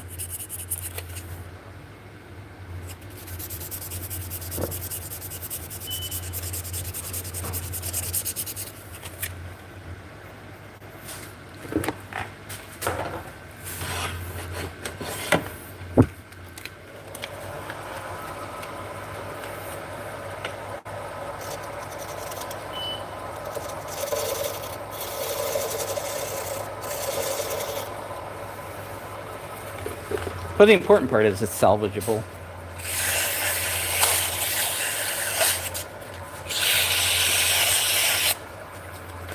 Unfortunate, it's salvageable.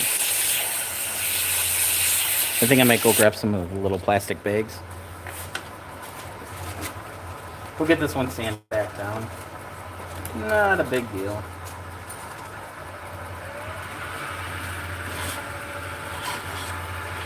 Yeah.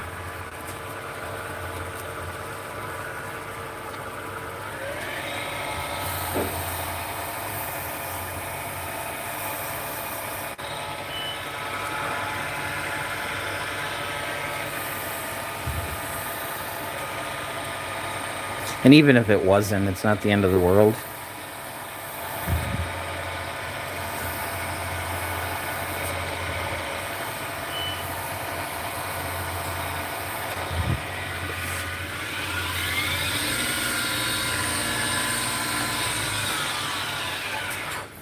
All right, I would call that good as new. Oh no, I sanded all the stripes off. Just kidding. They're right there. All right, let me go grab those little bags.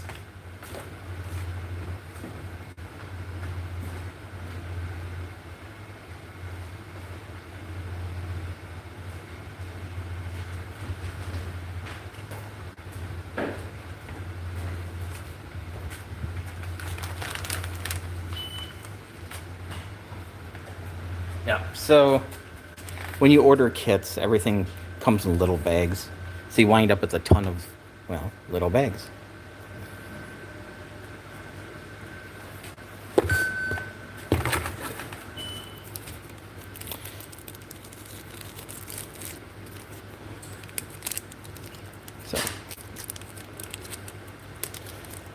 So these will quickly disperse.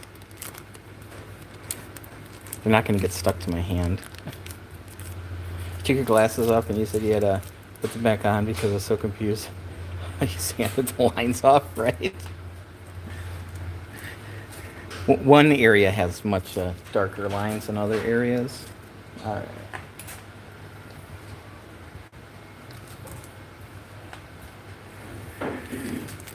So I believe we were on the third coat on this side, if I'm not mistaken.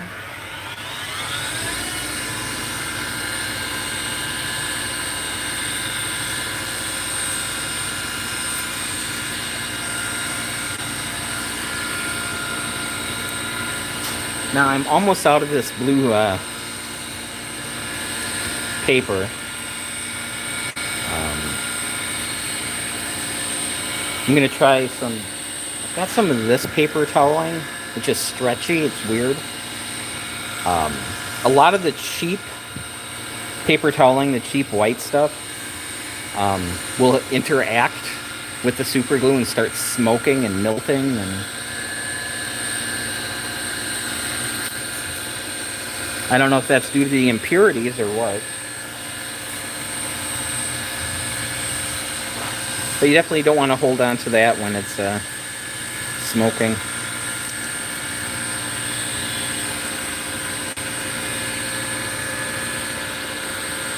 So this will be 3. So we should be caught up now.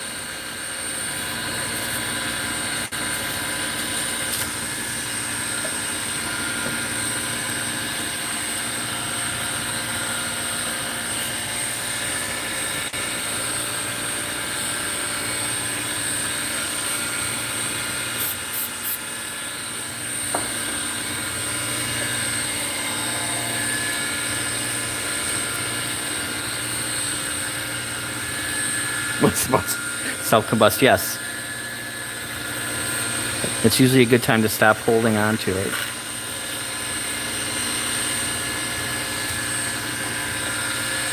And since we have, 3-4 layers, we'll be able to hit it with that.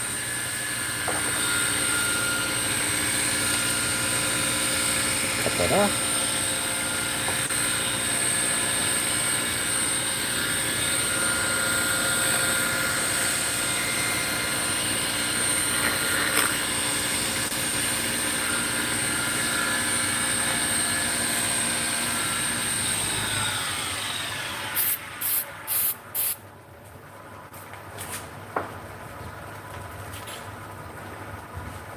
Yeah, so I definitely have to pick up another roll of this.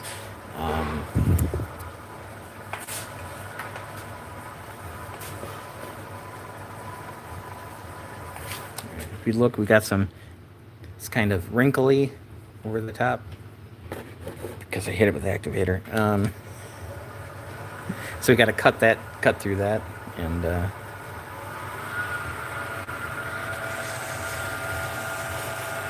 should smooth out.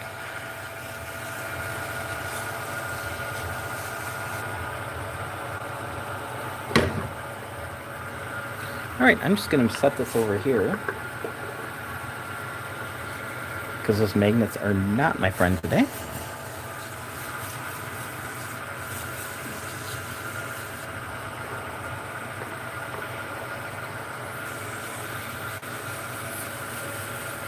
I'd like to make some diamond pen kits too.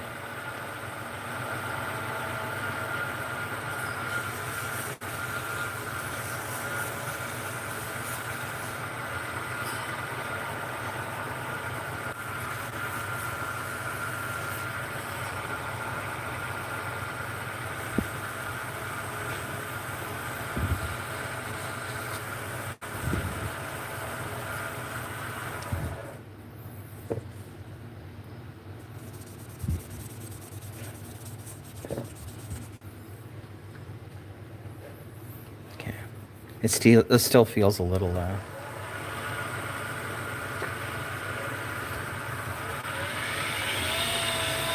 orange peely. So we're going to start over.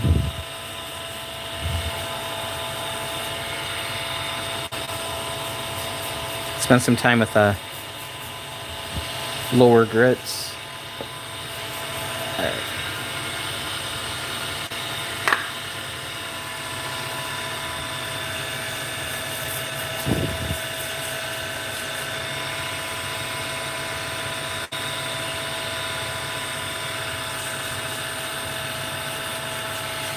So I do feel like that thin Loctite is much better. Normally I buy Mercury. I get it in a big bottle. But I get that from Woodcraft, and I haven't been... Woodcraft is about, 45 minutes to an hour away. So I haven't been there in a while.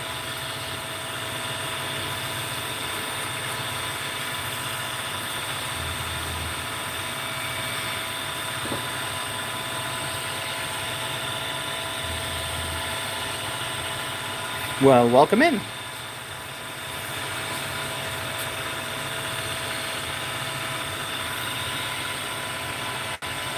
Yeah, this stuff here, I use on the CNC machine to hold work down. So I put masking tape on both surfaces, and then I put CA glue to hold the masking tape together. That way I don't have to clamp small things down. Oh yeah, that's much better. And then when I'm done, I can just pull up the 2 pieces of tape. Now I've got some very expensive double-sided tape, but it tends to gum up the cutters. So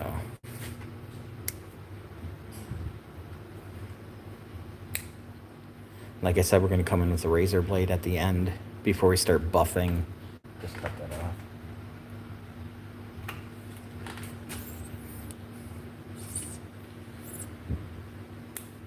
Yeah, I do enjoy the CNC machine. The one I got is Carbide 3D. It's a Shapeoko 5 Pro. So the bed on it is 2 feet by 4 feet. So it's not dinky, but it's not huge either. I don't make a ton of big things, so that should be plenty.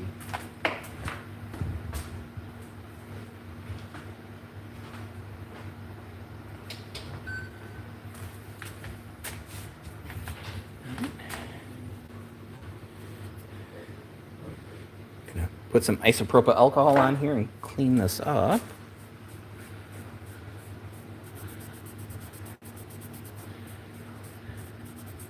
Just want to make sure I don't have any residual. It is the Goldilocks size for me.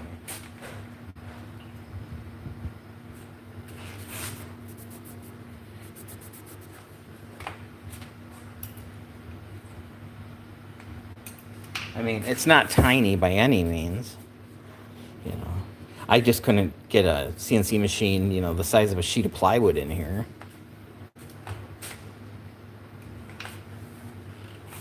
But it's 4 feet wide, so you can take a 4 by 8 sheet of plywood and move it through if you really needed to. All right.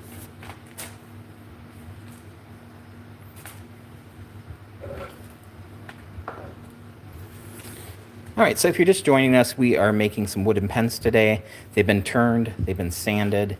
Now we are building up a CA finish on them, which is cyanoacrylate super glue.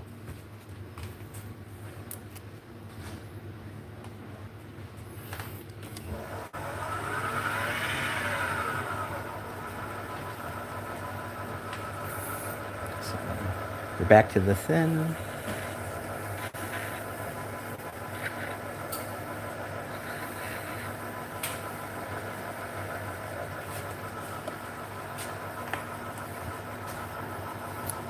So I know I have one coat. And I know this is as exciting as watching super glue dry.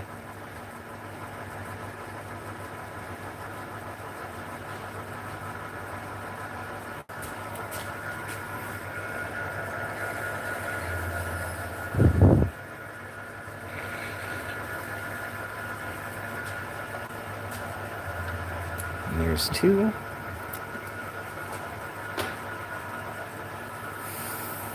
And I think we're shooting for 4. I think that'll be plenty.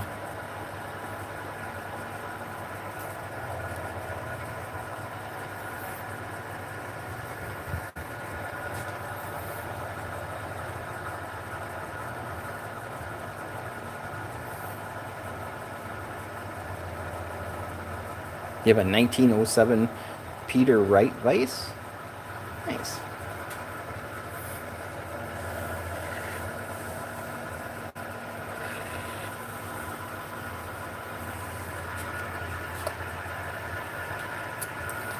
There's 3.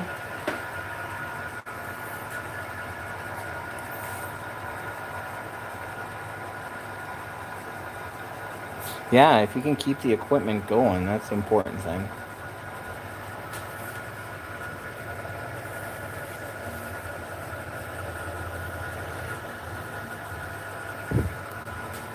All right.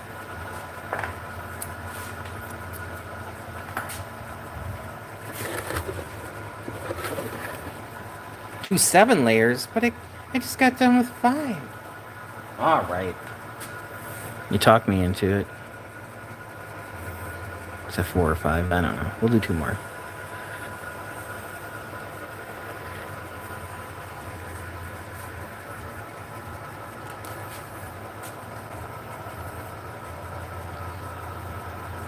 Hey, wait a minute. I'm just gonna go from here.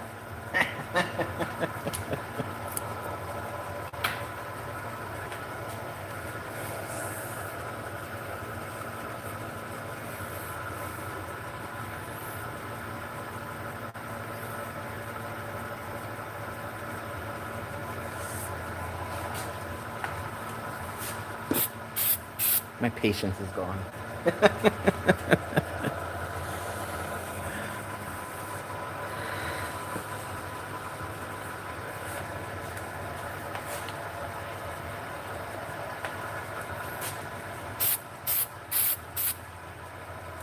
Yeah, this mahogany is really pretty.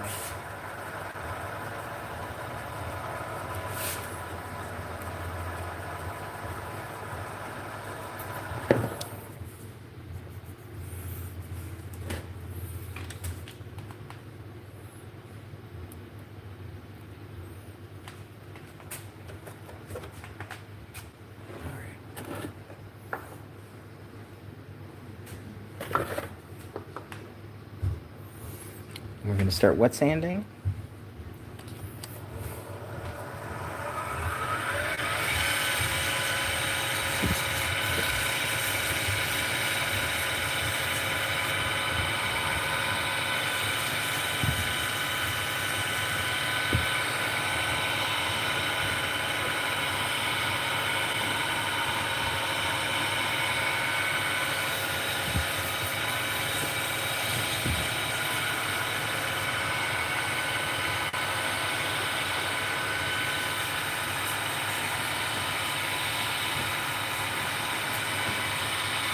Hey Nathaniel, how's it going? Welcome in.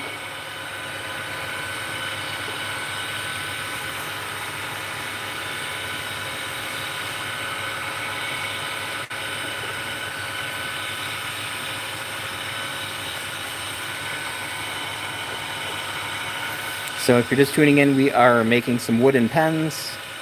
We're making some acrylic pens too, but those are to the point where they need buffing. So those are pretty much done. Now we have another, I don't know, 6, 7 of these wooden ones to do. And then all these need to be buffed.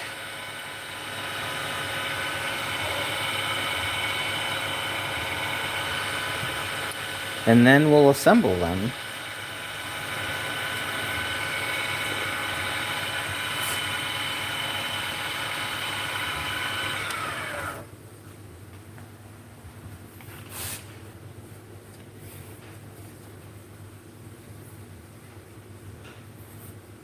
Okay, it's a parallel vise. Cool.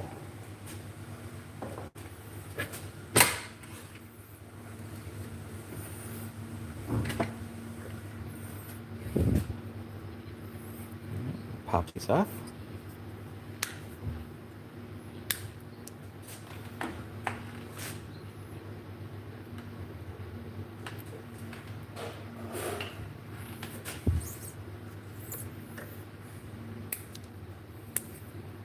These are turning out okay. You can see how much glue I'm going to have to cut off the top there. Hey, let's do the Purple Heart one.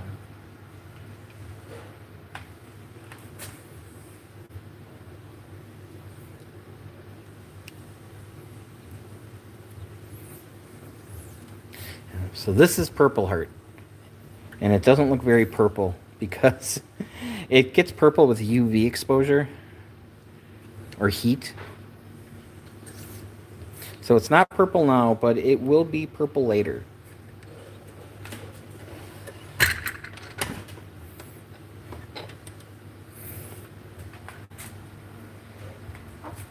going to wipe this down with some alcohol. I just really want to make sure that these are clean, because there's a lot of open pores on these. You can see how stripy they looked.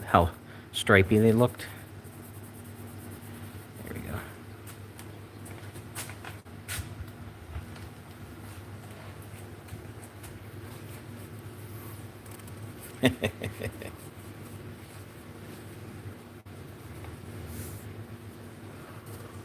Purple Heart broke.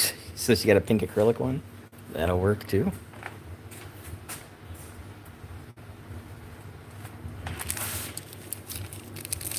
little bag on there.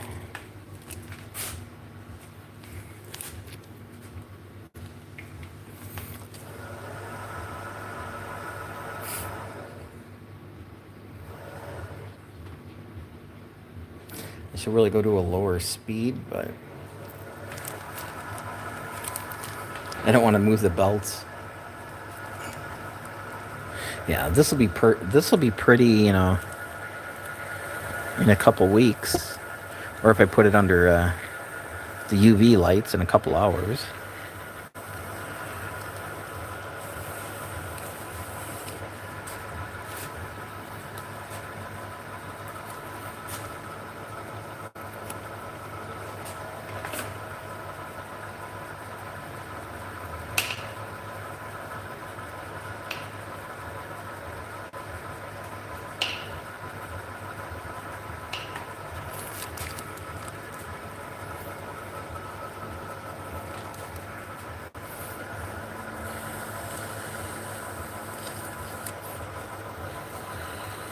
I do have some leopard wood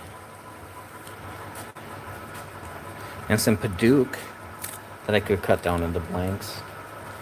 But I figured this would be enough for today.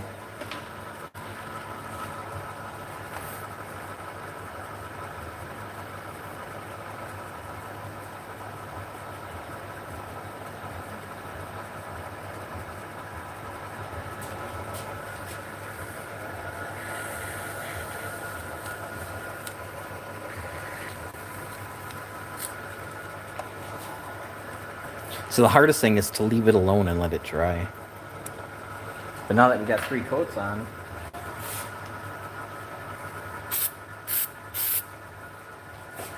we'll hit it with some accelerator.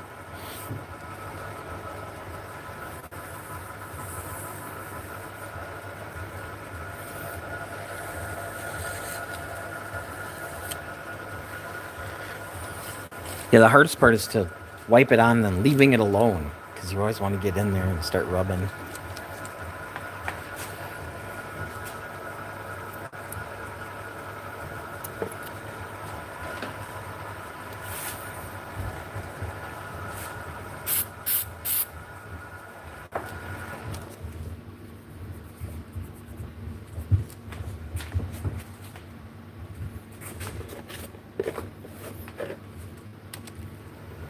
All right, we'll start wet sanding this one.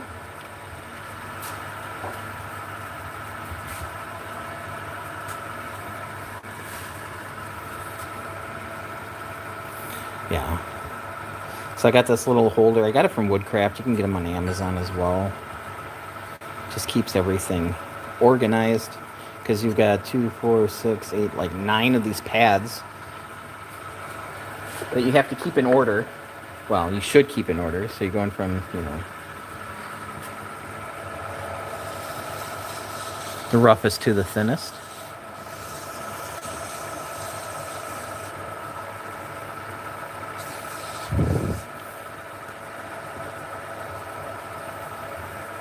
I know you can get 3D models to print your own, but when it comes to something that needs to be watertight, 3D printing is not really the bestest for that.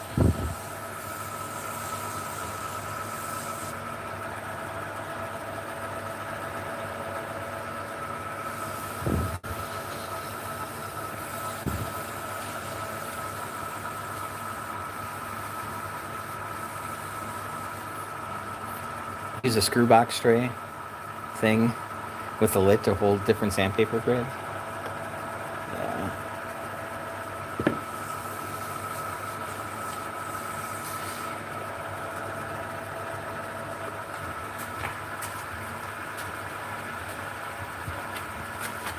Yeah, a lot of the stuff I have is in boxes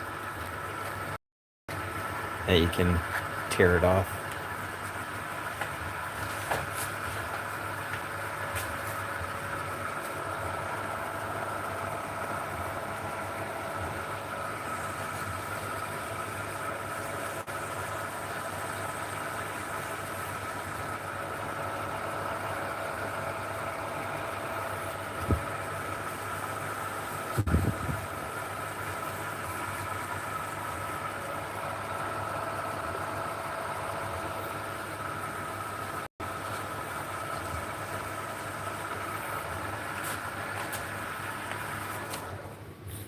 Speaking of 3D printers, I should probably check on the 3D printers.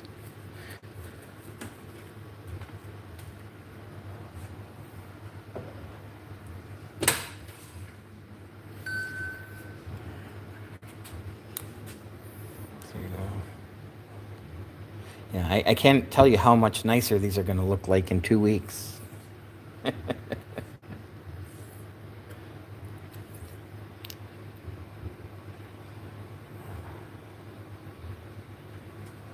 All right, I'll get this loaded up, and then we'll go swap out the 3D printers.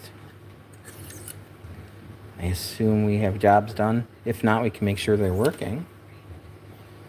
And then we'll come back here and get this Bacote pen going.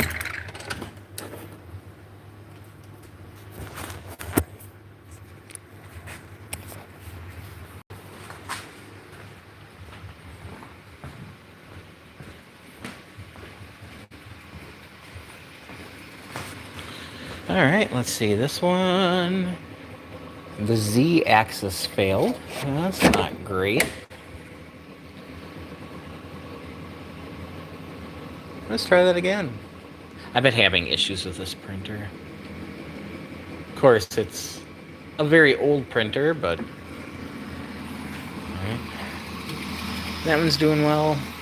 Got another 11 minutes on that one. Then I got the little A1 Mini here.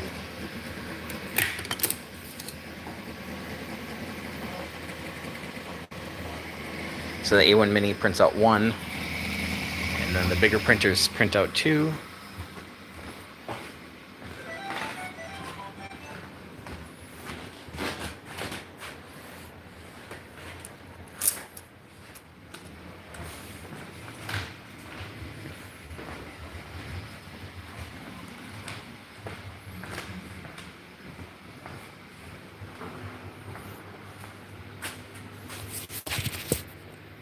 What? I never clicked that button. All right.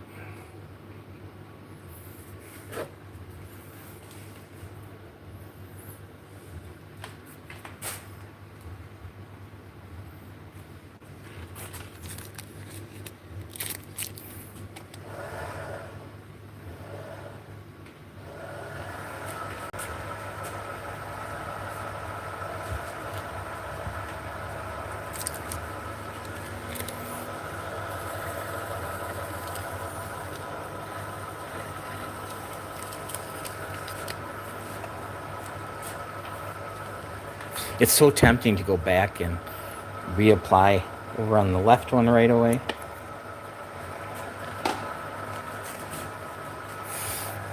So let's not do that. Next thing you know, your finger's all wrapped up in there. There's money missing from your dresser, and your daughter's knocked up. All right.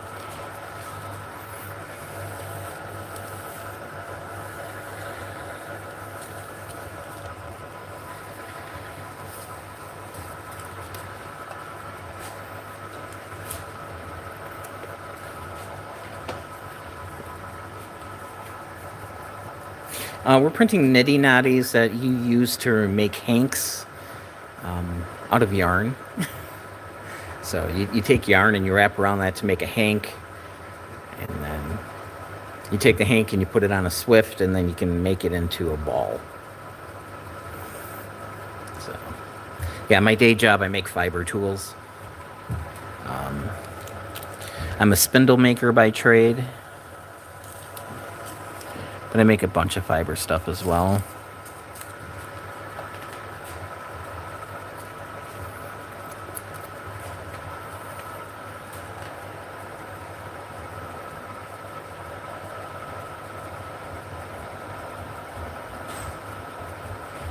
So the stuff I'm printing, it's like the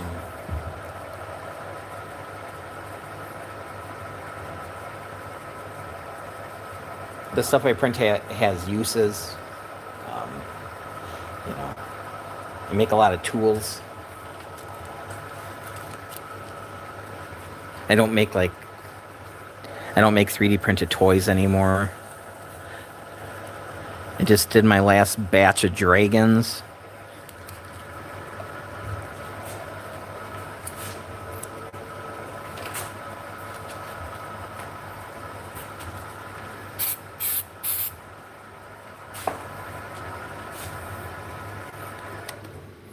Right.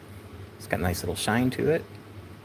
But it's shiny, but it feels okay. I am going to sand it. I just got the buffing system a couple weeks back. So I'm pretty sure I could go straight from this onto the buffing wheels. And if I use the Canuba wax, I could just go from sanding to there. But I do like a CA finish, so...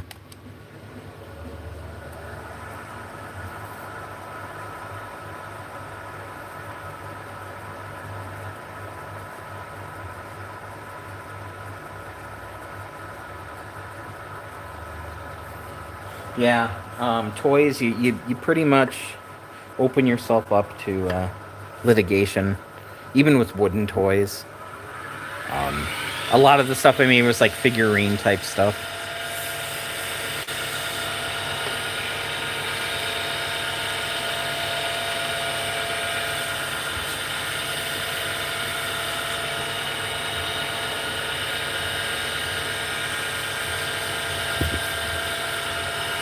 For me, it was a lot of table filler.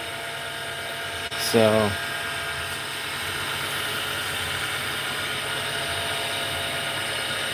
I sell my spindles and my fiber tools. I go to fiber shows. But that being said, not everybody at the fiber show is going to spin or want any of the tools I make. But they might want to pick up, a little 3D printed whatever, or like a button or a pin or a magnet, something.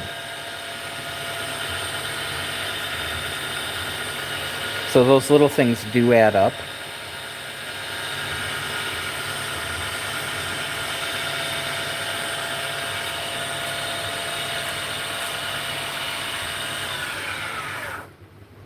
Yeah.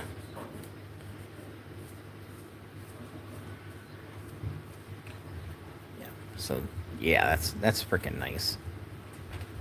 Honestly, do I really need to buff these? They're gorgeous already. But yes, we'll buff them.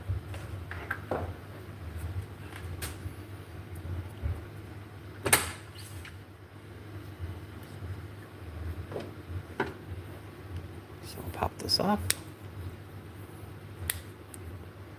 Come back and clean that up with a knife. Razor blade.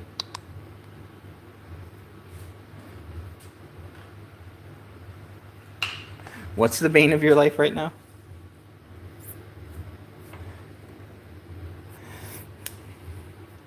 The 3D printed stuff?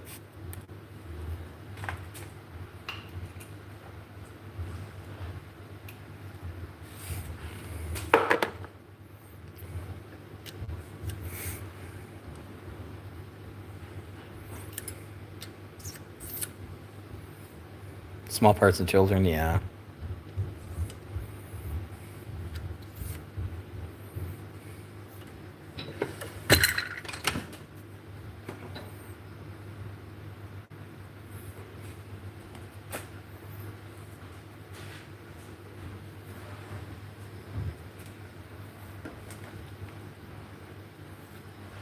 Yeah, so I'm definitely making a big shift. So I'm just cleaning this off with some alcohol. Let that dry. I just don't want any sawdust getting stuck in there. Yeah, there's not much you can do again. If a kid's eating rocks, there's not much you can do. Can't really childproof. All right, we're going to try this paper toweling It's stretchy. This stuff is nuts. So this stuff here, it's weird. I bought a few rolls of it. I like gluing with this, like, wood glue, because it doesn't get all hard and crunchy.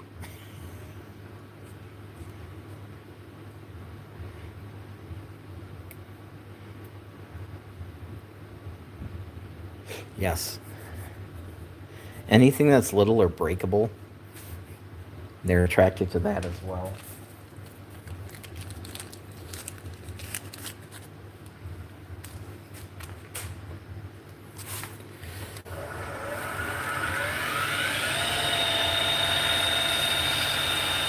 Well, this did not immediately catch fire, so I guess that's good.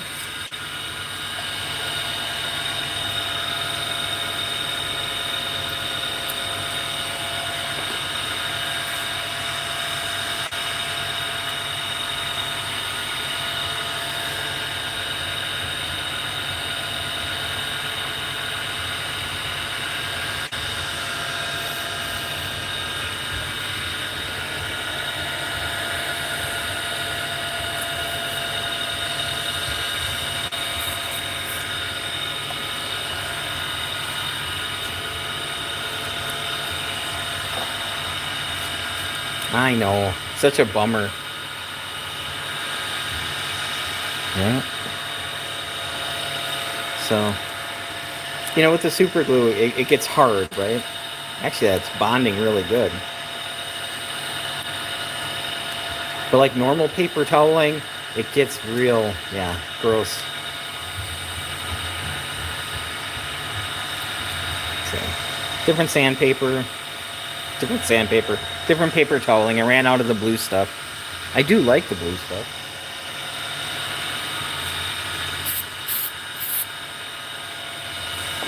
So, when I'm doing shows, I have a little bin and I 3D print out little plastic sheep. So these little plastic sheep, ages 3+, right? But these little plastic sheep, if there's kids that are rummaging through and messing up my display or whatever, I send them over to the free sheep and tell them they can have one. And then I'm like, okay, if you're nice, you can have two. And that usually distracts them at least long enough until a parent gets there.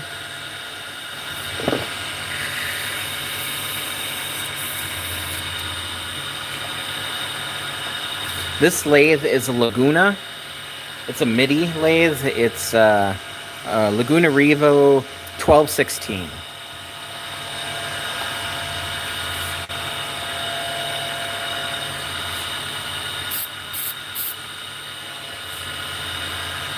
Which is, my Goldilocks size. It's big enough to make everything that I want to make, and small enough where I can't make things for people that I don't want to make.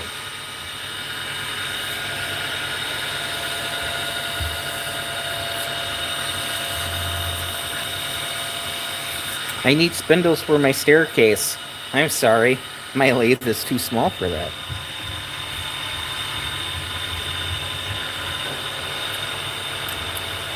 Yeah, this stuff seems to work.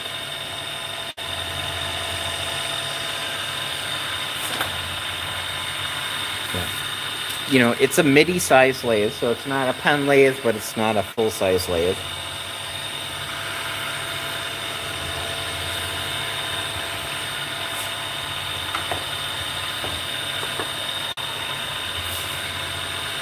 I bought this, I think, 4 or 5 years ago. I believe it was just about $1,000.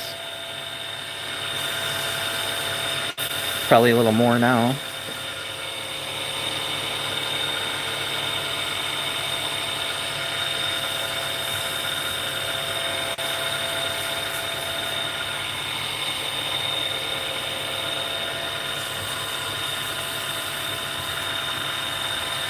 Oh yeah, I beat the crap out of this lathe for quite a while.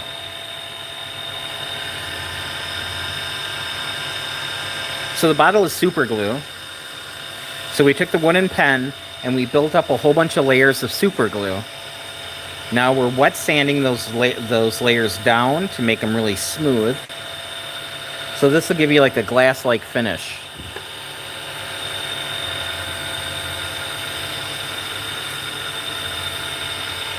It should make them shiny.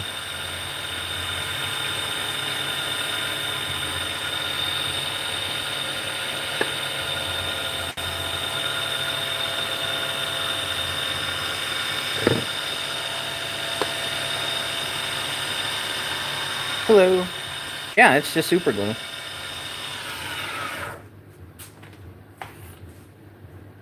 Yep. Normally, I would be using a larger bottle.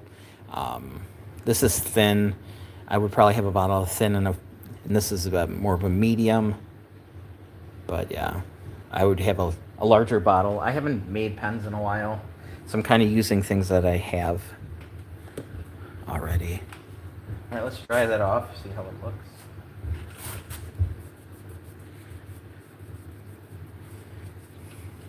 Yep, so now we have it sanded to 12,000 grit. And we're not done, so the next step is to buff it. So we're going to put it on some big buffing wheels. And I'm not sure what the first one is. The second one is white diamond. So it's a buffing compound that has little diamonds in. And that's where we're going to stop.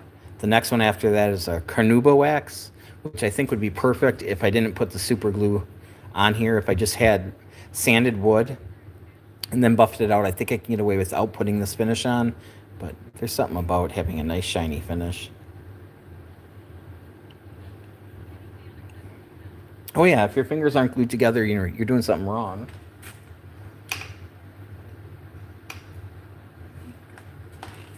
Then we have this curly maple.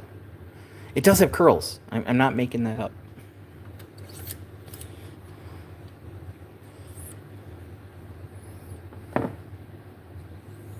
Yeah, I mean, super glue,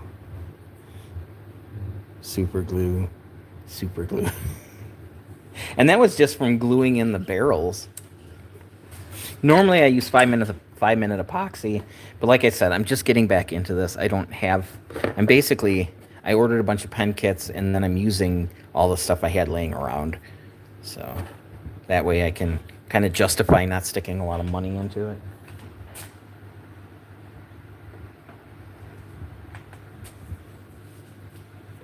And then if I can sell a couple of these, then I can go get some different kits, some different stuff. So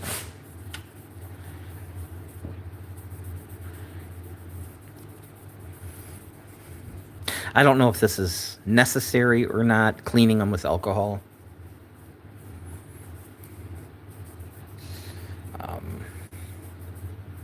I just don't want to get any sawdust in the finish.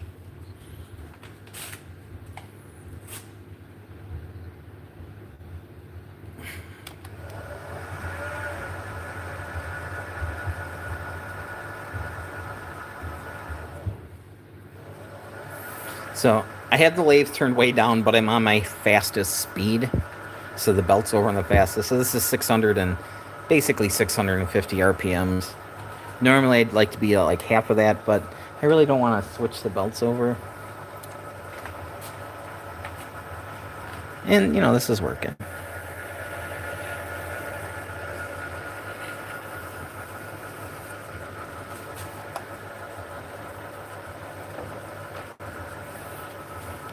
So the part with the super glue cut off, and then I put it down on this side. And then when I'm done with the pen, I push them all up there so I know how many layers I have on here, because I'm kind of hanging out and talking, and I'm not paying a whole lot of attention.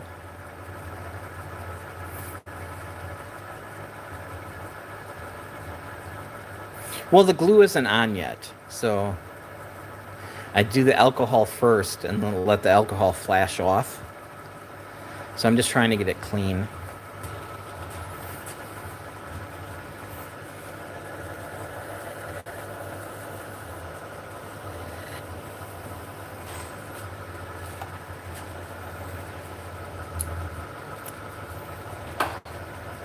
Now that I have 2 coats on, now I'll hit it with the accelerator. I just don't want to use the accelerator on the bare wood on the first layer. You can get a Little white dots all over everything.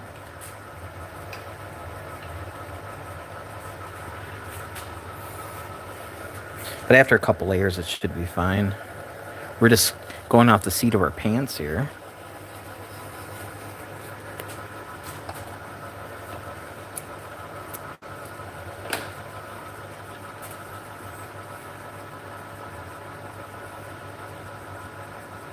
You could breathe on it lightly.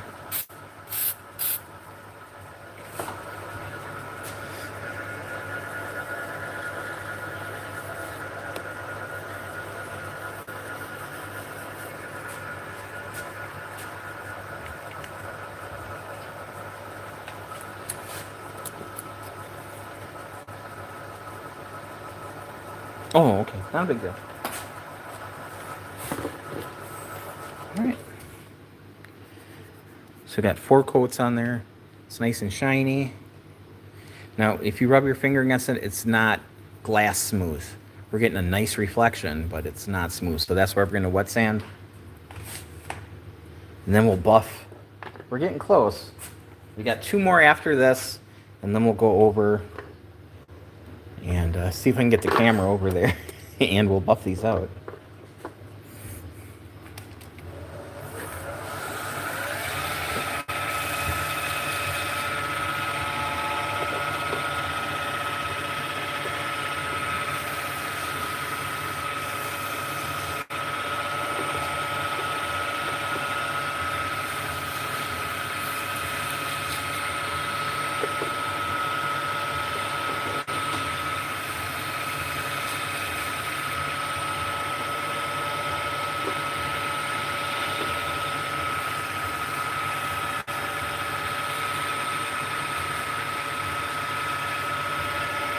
Oh, it's a very fine diamond. It's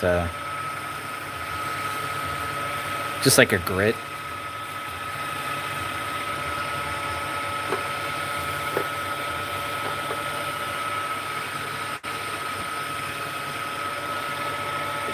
It's a polishing compound.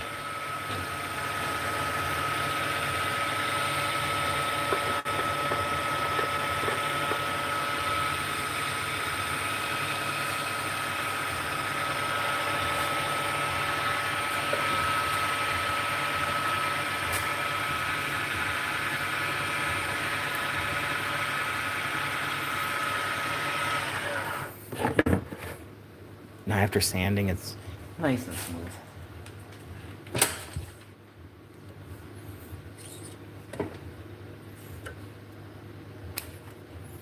You see the excess?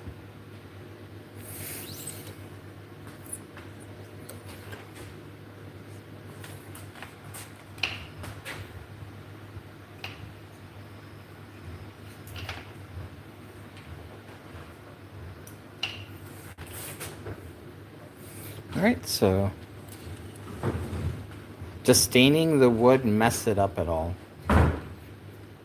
Well, these aren't stained though. These are natural woods. If you're staining it, you would have to, you wouldn't be sanding. You'd be sanding it a little bit to get it smooth. But I think the amount of sanding you would have to cut down, so you wouldn't, the stain's just going to seep in.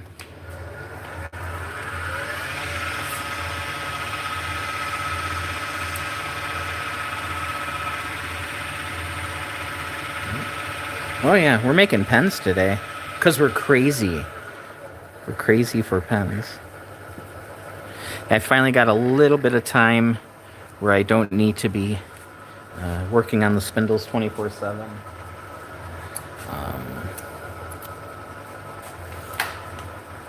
So today we're making a bunch of pens. Tomorrow I'm going to have to start working on the segmented bowls.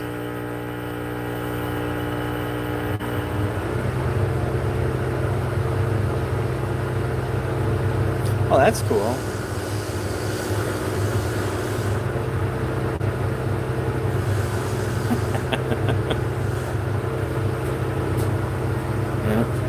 Do something else. You've been doing the same thing for months. Well, yeah, that's because that's my job.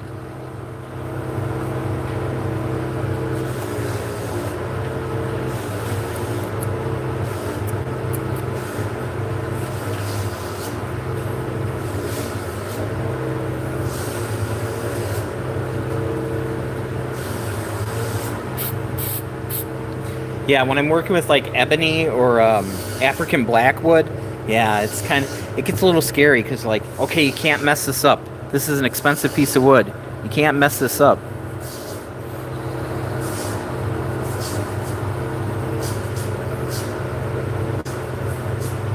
Well, you could stain and do super glue, but you would have to do a sanding procedure because staining it would raise the grain a little bit on it. I mean, it's worth a try.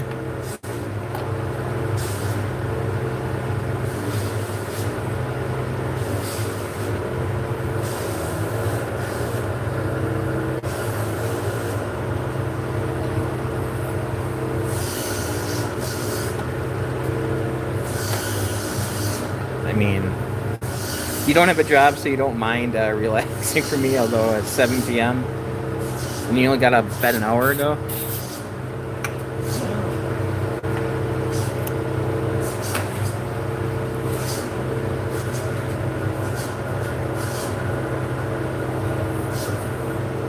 If you're not working, you don't have to be up at the crack of dawn.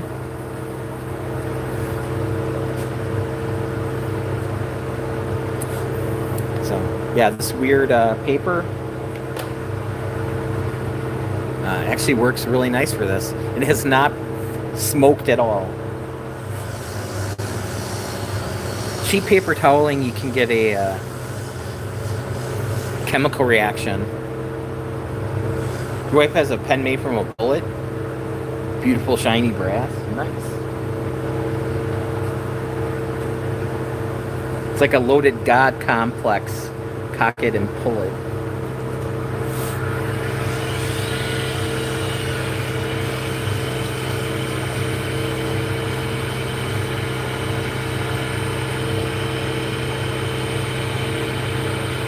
Oh, I gotcha. Well, at least there's a reason you're not working.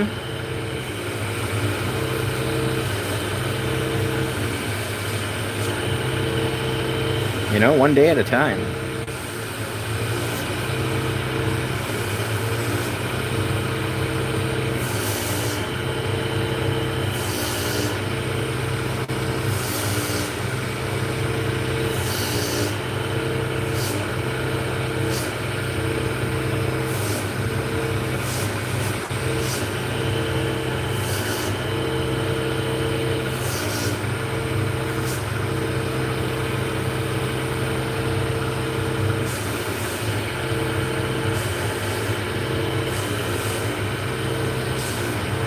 Oh. When I'm done with this one, I have to run and go take my meds.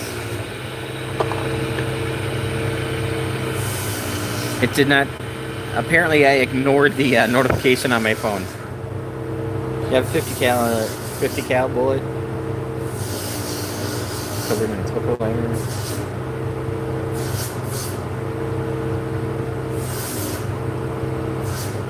Yeah, I can understand that. I'll be right back.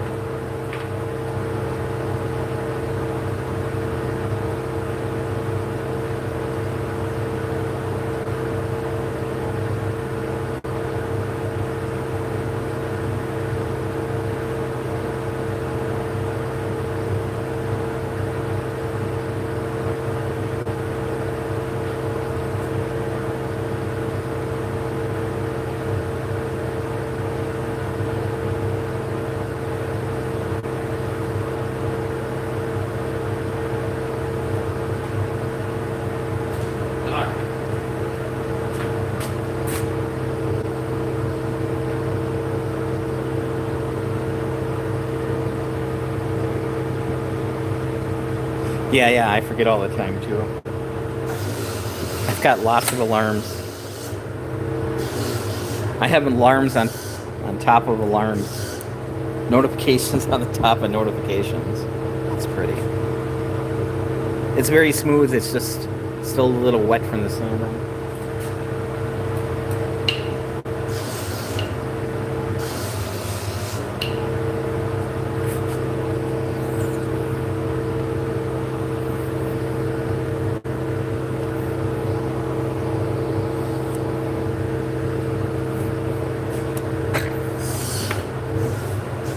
Yeah, so noon is just a gabapentin. So it's like, if I don't take that, my legs will tell me, the neuropathy will tell me I forgot to take it.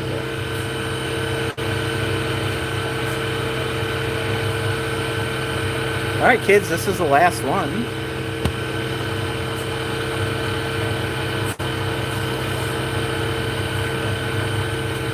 Yes, we don't deal well with others or social interactions, but online we're okay.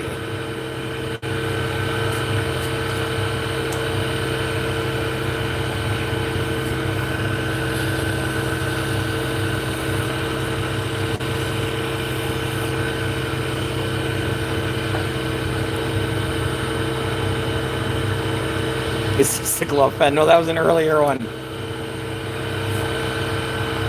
This was the glove pen. But yeah, I'm making 3 of these. So. Yeah, once you get the finish on there, you can actually see the stripes.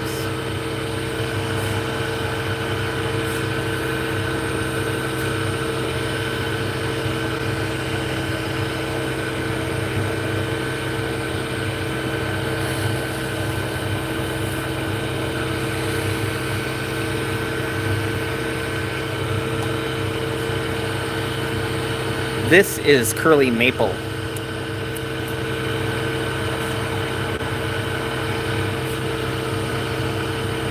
So yeah, this is curly maple or tiger maple.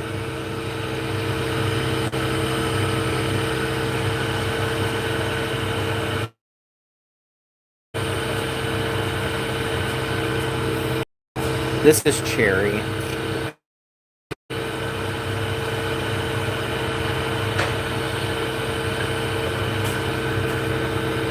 So this is bird's eye maple. This would be very good for a pen because bird's eyes are really densely packed together. A lot of times you'll get a board and there'll be one there, one there, one there.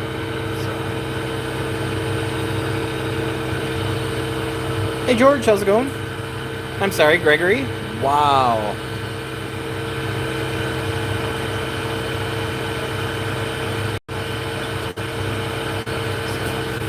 I don't have a ton of little exotic wood laying around, so.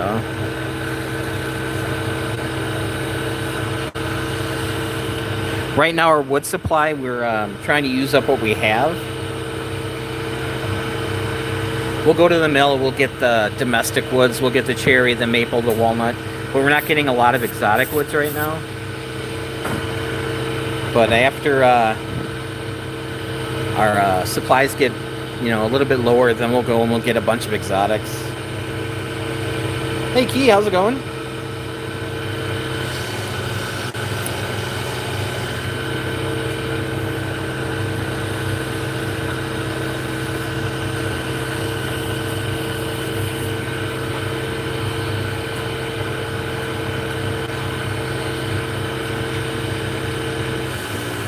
Yeah. So what we'll do is we'll have a big sale and try to sell off a bunch of the domestic stuff.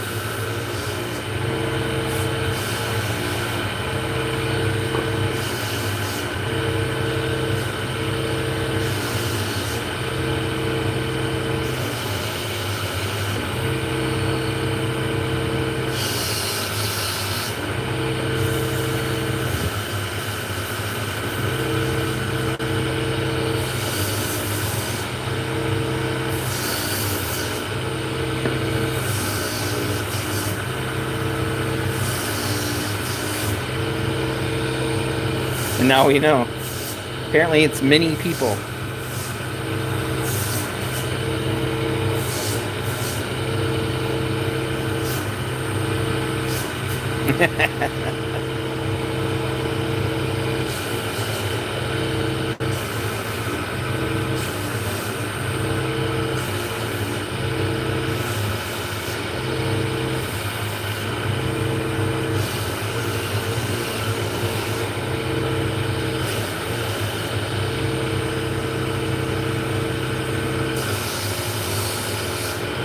The unfortunate part is the mini people grow up to be big people.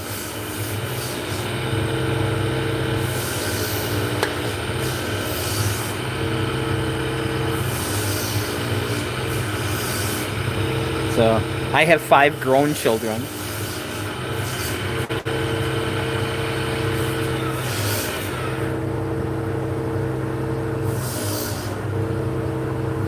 And 2 grandchildren. My partner Vicky's got 2 kids and 4 grandchildren.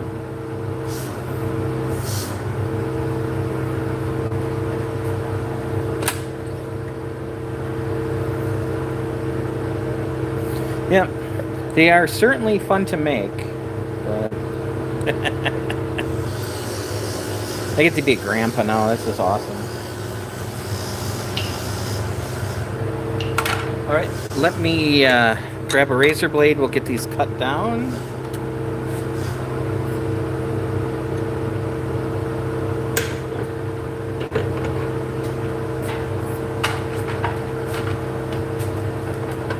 So I'm taking my mandrel off.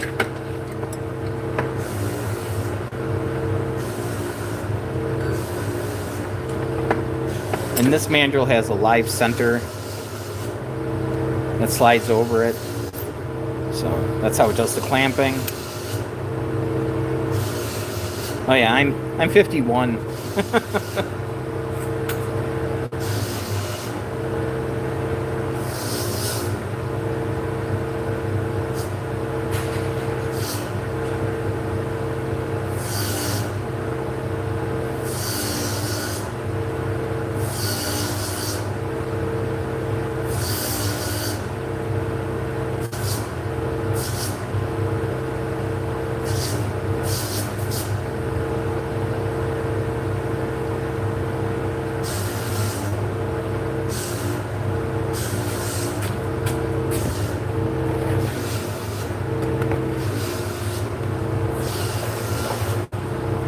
Now that I shaved off my big white beard, I do look younger. Alright. So the acrylic ones, we don't have to trim because, you know, it's the super glue that built up on these.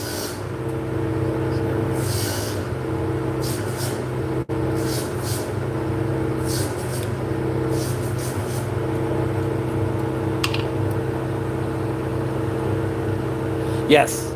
Yep. My partner Vicky, she's sanding right now.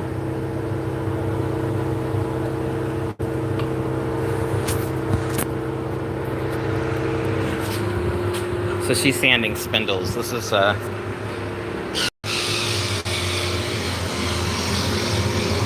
these are what we make for our day job. These are Turkish style spindles.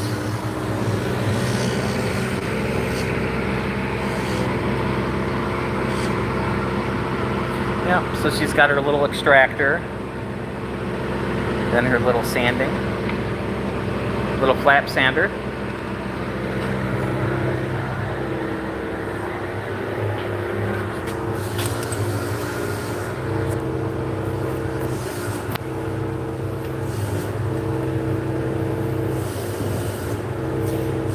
Yep, so we've been making those full time. This is our 13th year.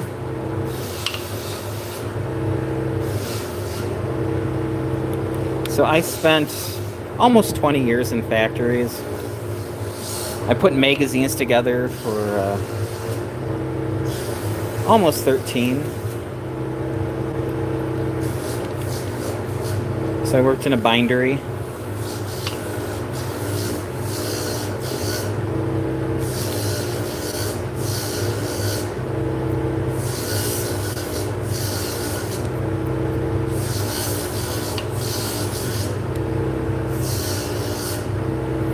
And then after the bindery, I went and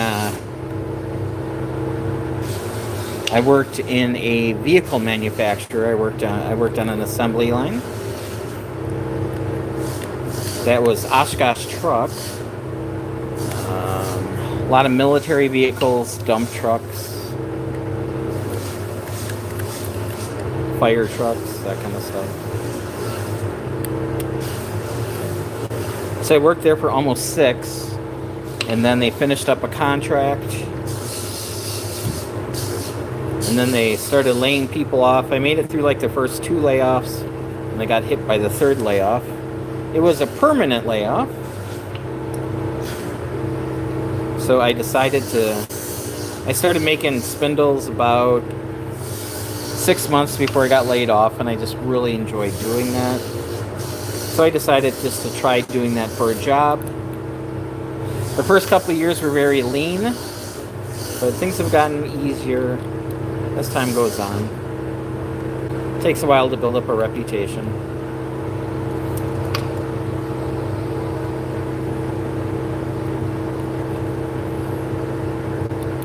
So the whole YouTube thing is just to keep me sane.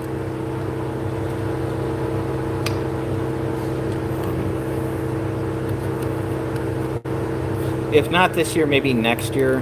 I want to build up a bunch of inventory for like craft shows, not fiber shows, like holiday craft stuff, where I can make a bunch of wooden Christmas trees, do a video on that and see how they sell, kind of, so people can walk through the process of doing shows. So spindles are for spinning yarn. So it's what came before the spinning wheel. So a lot of people will, even if they want to buy a spinning wheel, they'll start with the drop spindle.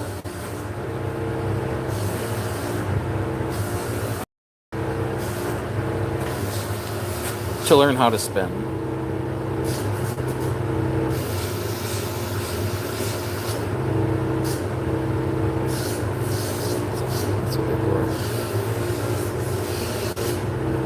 Yeah, there was a lot of weird stuff going on.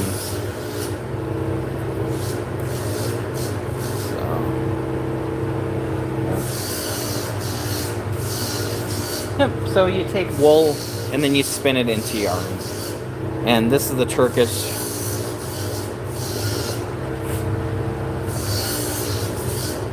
That's what these arms look like before they're sanded. And when you're done, you take them apart. There's a bunch of different styles too. These are the Turkish. I make top whirls, I make supported. There's a bunch of different ones.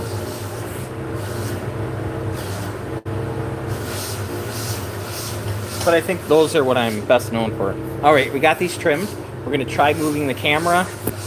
So I'm going to unplug it and we'll try flipping it around. Hopefully we can get over to the buffing wheel.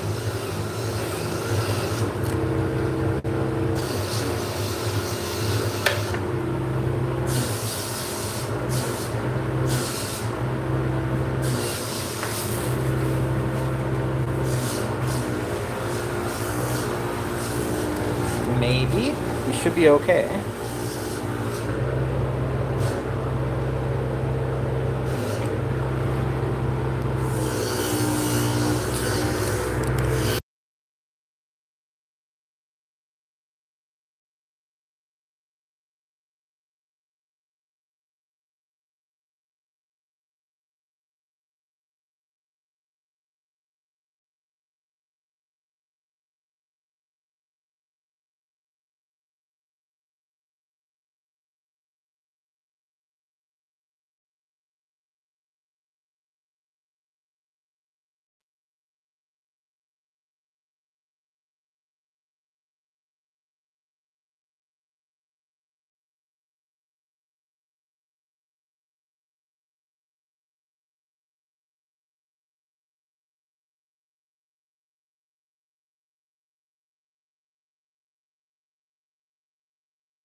Thank you. Yes, my audio is gone. Okay, these are the buffing wheels. I have them loaded up with compound. So I just made these little, well, these were actually failed shafts. So I'm just slipping them over.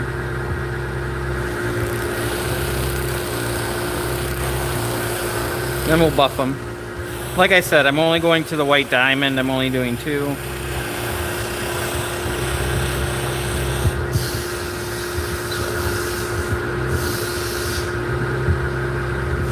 Don't know if there's a huge difference, but...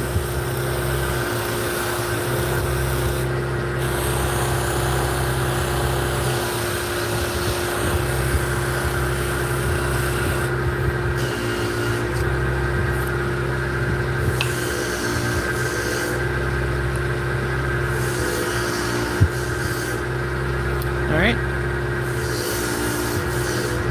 They sure do. Let me grab that other light.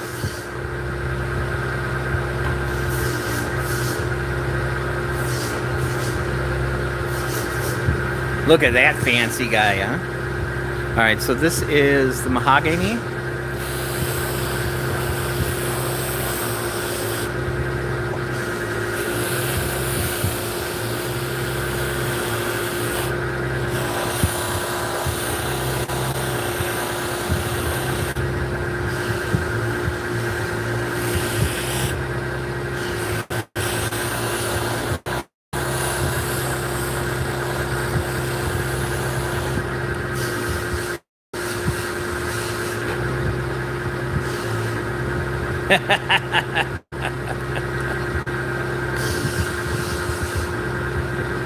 There we go.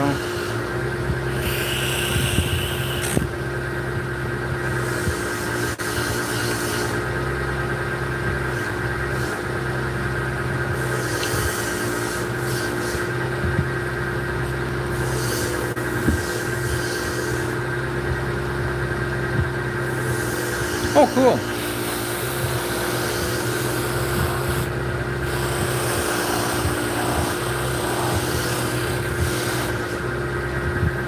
Hey, how's it going? Millionaire, welcome in. So we're making some wooden pens and acrylic pens today. So we got them all turned. Now we're buffing them. And then the next step will be assembly. We have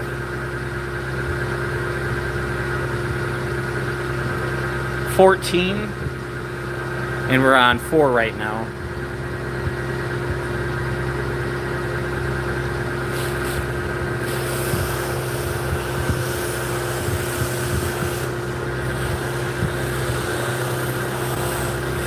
So not like pilfering. You're not putting a grip on, you're putting decorations on. Is it pilfering? Or am I stealing things? I forget. Yep, so these are acrylic. So we sanded these down to 1500 grit.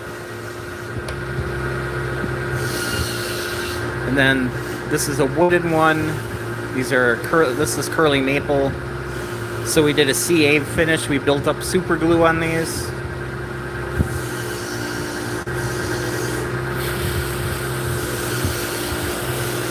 Yeah, sometimes you get the figured wood and it's hiding.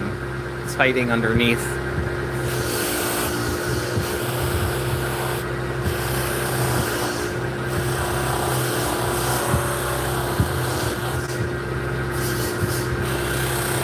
And it looks better not having a glove, finger cut glue to it too.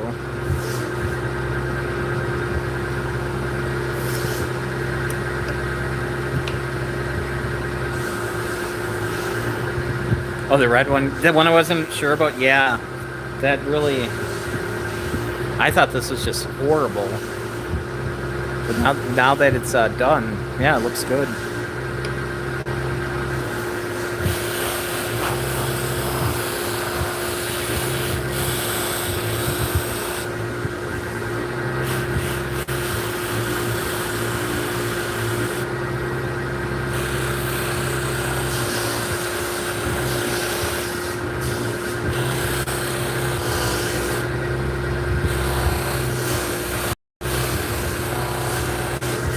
You know, the nice thing about the CA glue on the lathe is you can buff it out right away.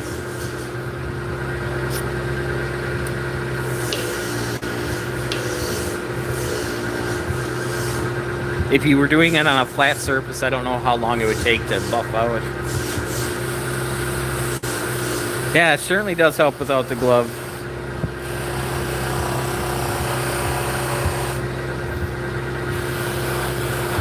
You know, if anything is going to go wrong, it's going to go wrong during a live stream.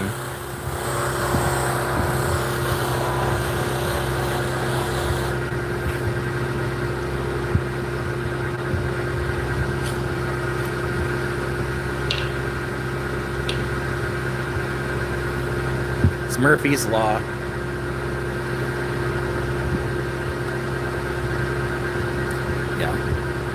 Yeah, you get some contamination and bad things can happen.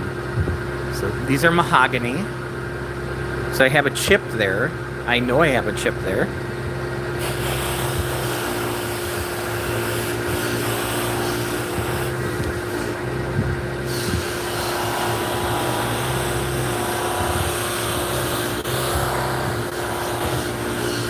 Now that chip isn't even deep enough to mess up the pen.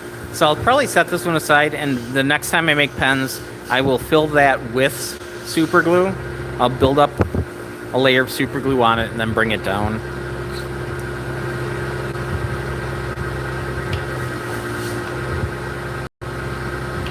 So I did notice when it chipped, I saw it on the paper toweling, but I couldn't see it.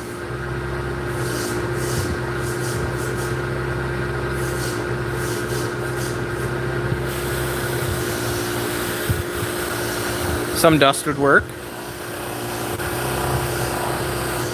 You know, if it was bigger, I'd probably fill it with some, you know, put some super glue and maybe some powdered colorant in there. Those stone chips that they use for doing inlays for like rings and stuff.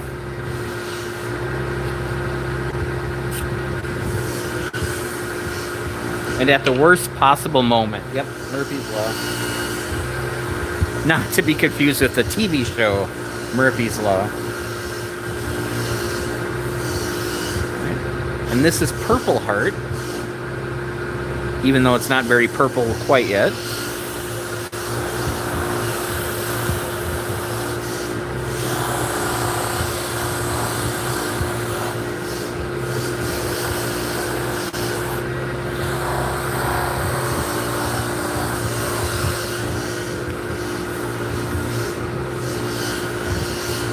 So the next sunny day we have, I'll probably throw it in the windowsill, rotate it every half hour or so, or every hour.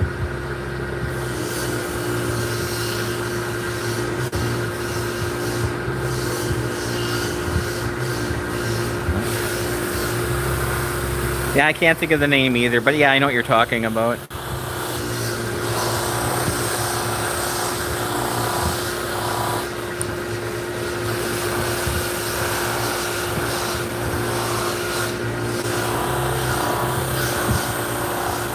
Speaking of Japanese, I finally found one of my Japanese friends from college way back in the 90s. Just started following them on Facebook. We just became Facebook friends a couple days ago.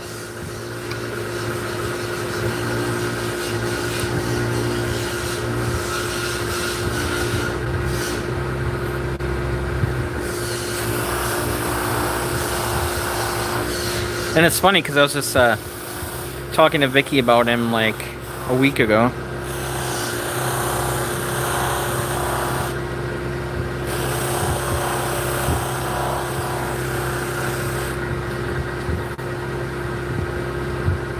He'd be Korean if it was a lost soul.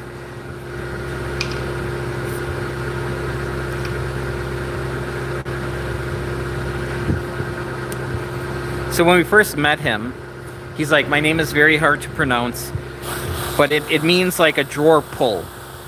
He's like, it's the same, just call me Knob. So we called him Knob for like a week. Hey, what's up, Knob? Well, as funny as that was, it was like, no, it's not really the best thing to be called. So what's your name? We'll figure it out. We'll see how hard your name is to pronounce. And his name was Naboo. Yeah.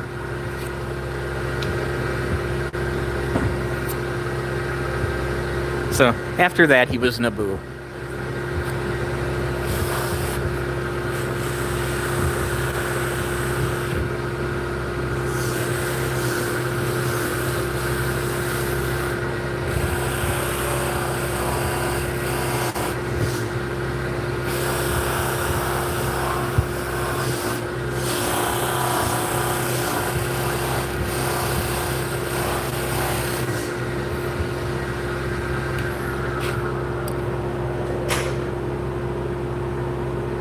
Yeah, and we're trying to figure out, like, you know, how he ended up there, like, what his parents, what his dad did for a living. And he's like, oh, my dad sells watches. Oh, okay. What kind of watches? Oh, he's like, Rolex? Okay, your dad was a jeweler.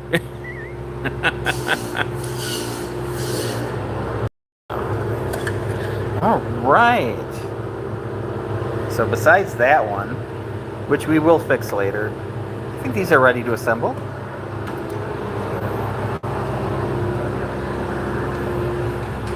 And we're only a little over 3 hours in. So I'm going to grab a stand.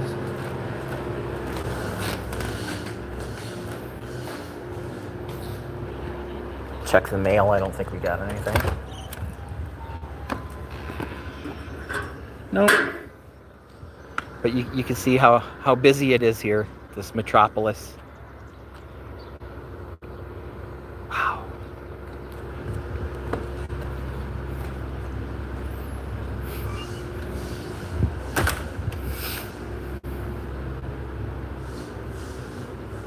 Well, we're just going to assemble them. We're just going to push them together.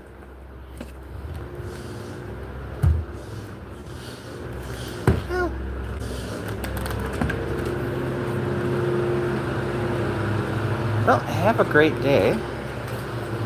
Gonna get the 3D printer going again as well.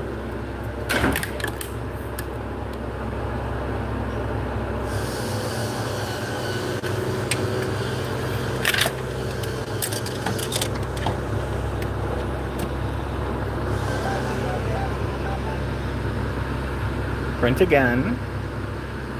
We don't need bed leveling. We don't need flow compensation. We don't need time lapse. Next, we want to be in the third roll of filament and print. Thank you so much. Going to continue. And if everything went okay,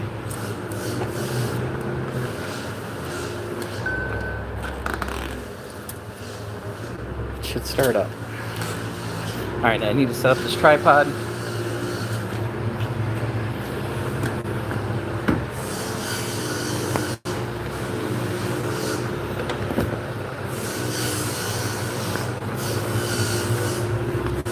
But Scott, that's not a tripod. That's a boom microphone stand.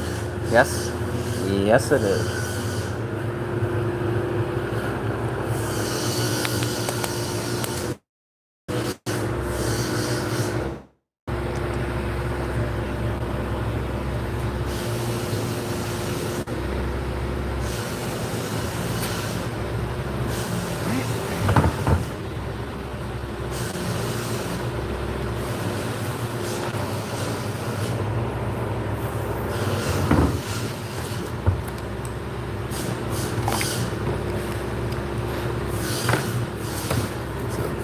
Clear the mess out here.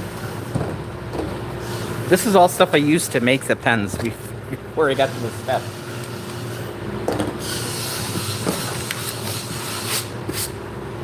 All right, we are going to be using this pen press.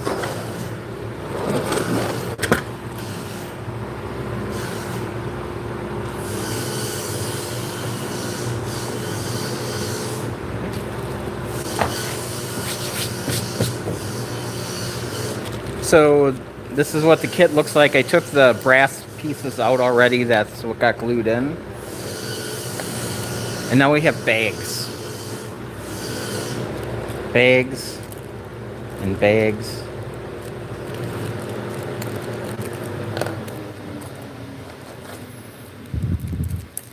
in bags.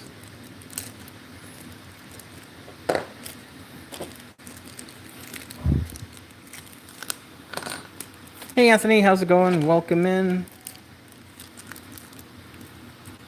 I'm in Wisconsin.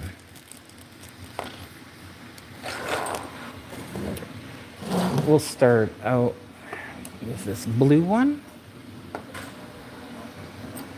So the first thing we're going to do is we're going to press this front in, the nib.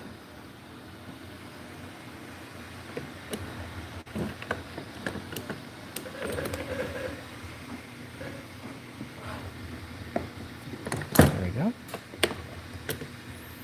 So now we got a nice transition there.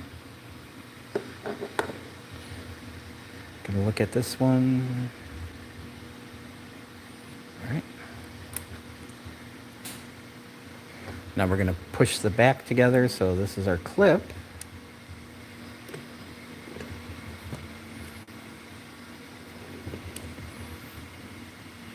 Spin that around. There we go. Now we're gonna back this whole thing up. We're going to put the transmission in. Thank you. So this is what pushes the pen in and out. So you can see there's a line there. So we're going to press to just before that line. So that line, if you line that up with the end, that should give you the pen coming out. Yeah, this blue is very pretty.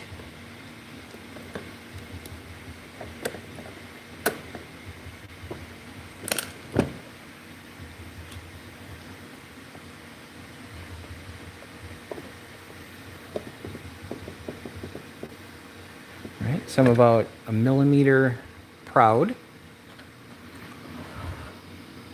So we'll put the pen in, we'll spin it out, we'll look at it. We could bring that out a hair more if we wanted to.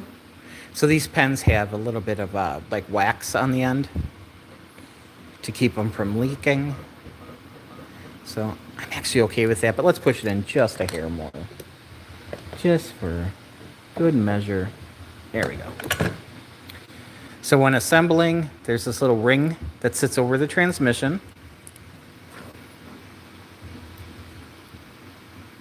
So these are in the $20 to $25 range.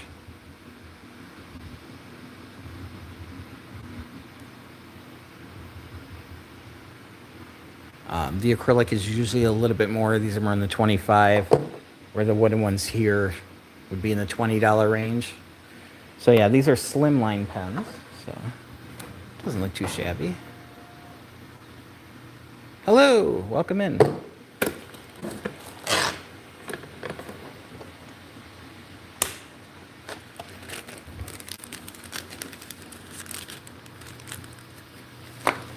It is going. Feel a little weird making pens.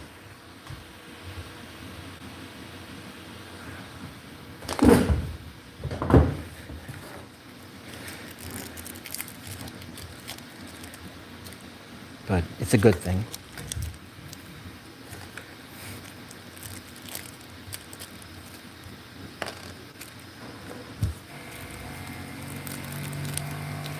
Eventually I'll have them up on Etsy, on Snyder Spindles on Etsy.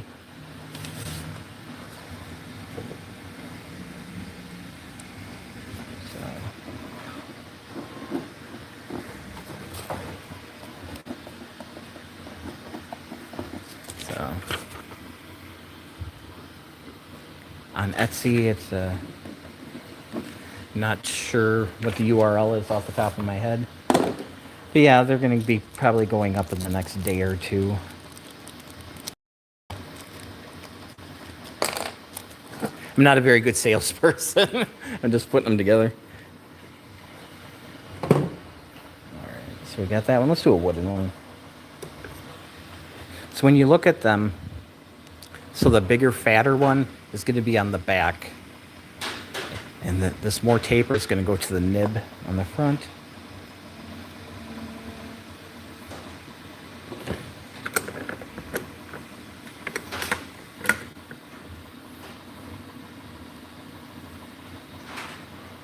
Nice.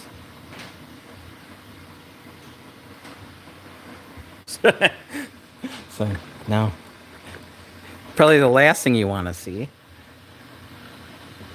Just got done making pens.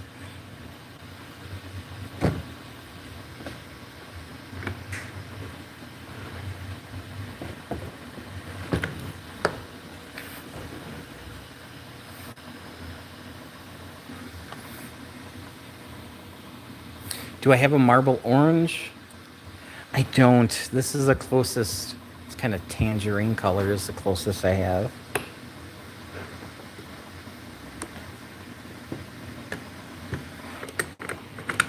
So yeah, I'm just getting back into making pens. It's been quite a few years.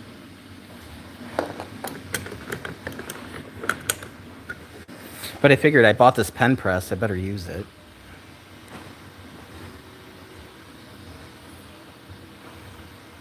Right. That makes perfect sense.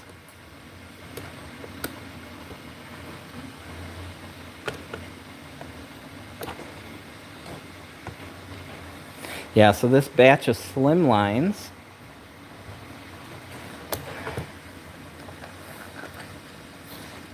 The money from the slim lines, I'm going to be ordering some better kits, some bigger kits.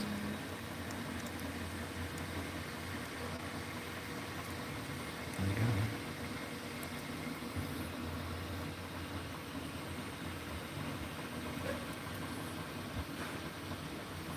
And that'll work.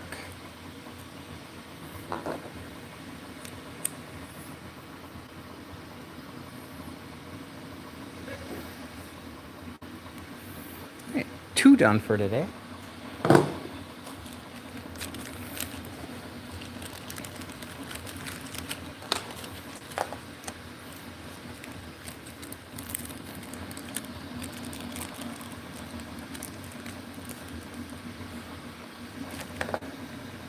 I don't know, they sure do like their pens.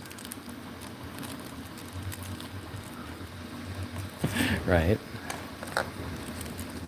Yeah, so Snyder Spindles is my fiber arts company.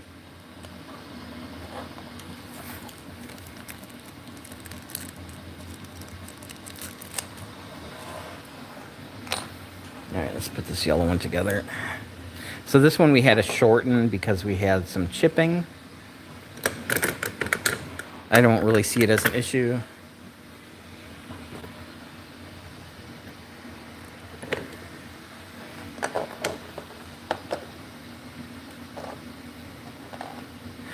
We took care of the chipping problem, but it made the one barrel just a hair shorter, which shouldn't be an issue.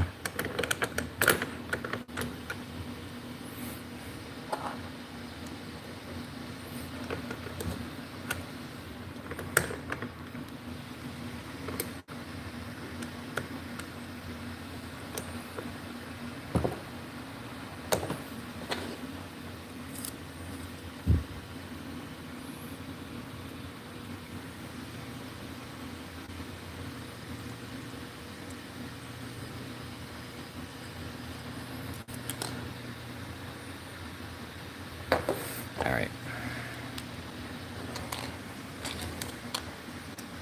So this one I do have to adjust, which isn't a big deal.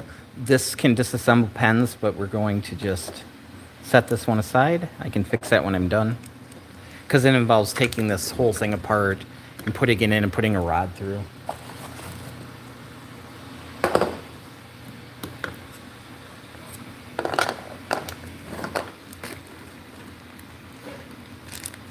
What do I normally turn? Normally, I'm a spindle maker. I make drop spindles for spinning yarn. Do a lot of spindle work.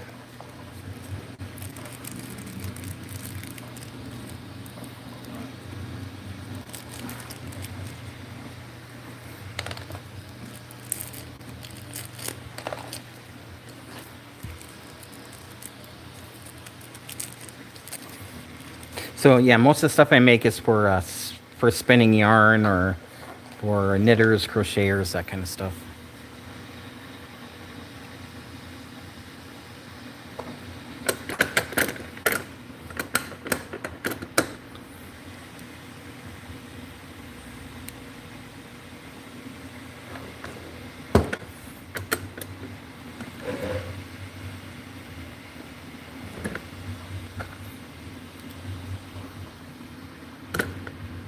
Hey, Graham.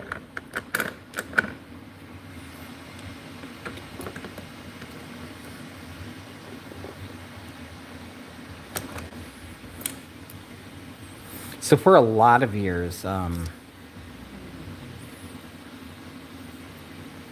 would make a dozen or so pens, and then the money from the pens would pay for the wood that I would burn in the wintertime.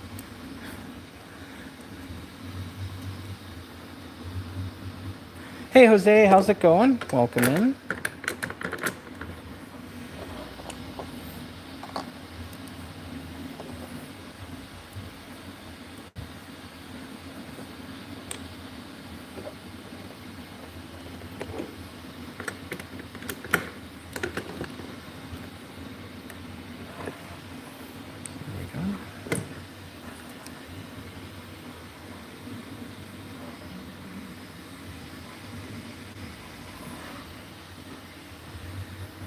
So these are, but this is Bacote. Very pretty wood.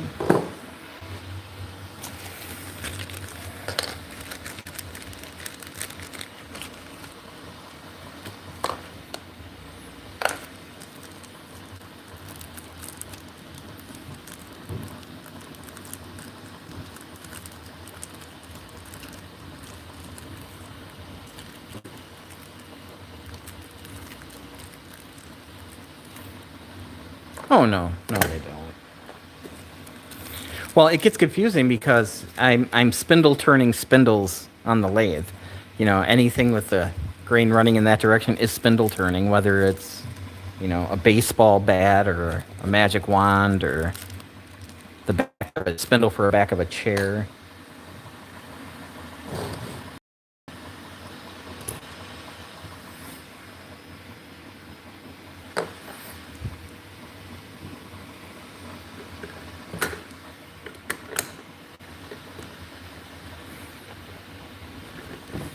Yeah, my family thought I was nuts when I started making spindles.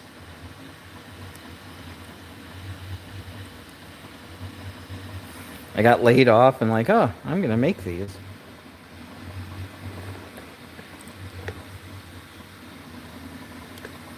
I figured worst case scenario, I could, you know, go work at a factory. I did that for almost 20 years. I could find a different factory to work at. So luckily, it's been good.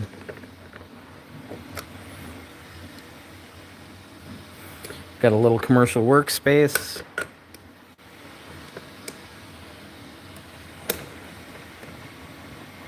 When I go home, I'm at home. I'm not at the shop. It's kind of nice.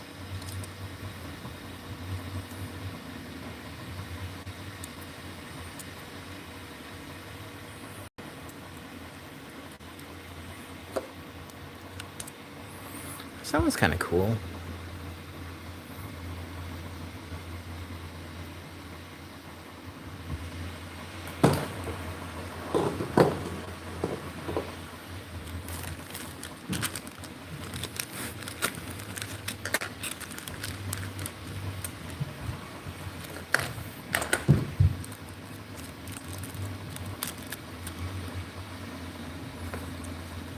So I think the person who makes money off making pens is a little plastic bag manufacturer. Jesus.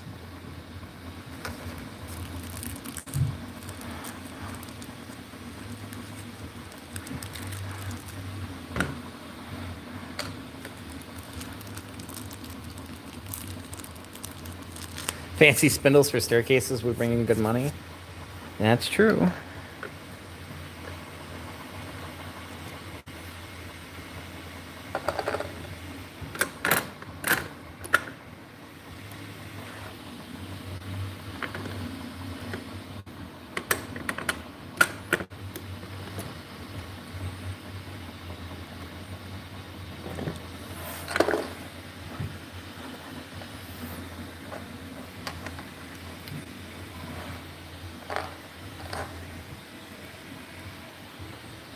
Yeah, especially if you're refurbing,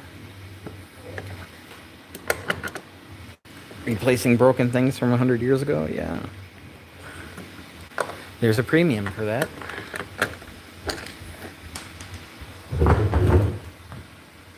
Oh, of course.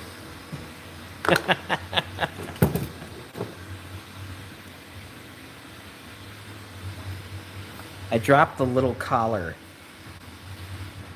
And it didn't go very far. There it is. Made more of a thud sound.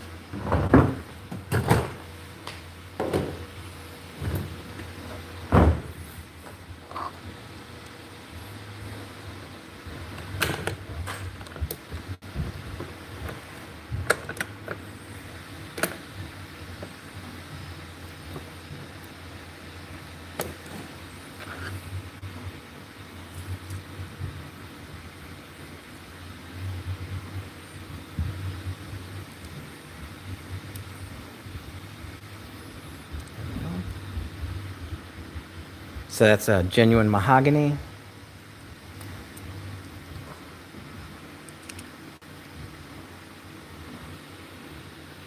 Very pretty.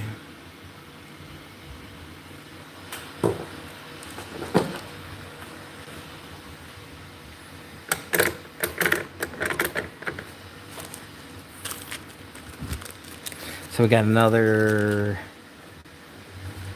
7 to go after this. Then we'll dismantle that one. I'll back the transmission up a little bit.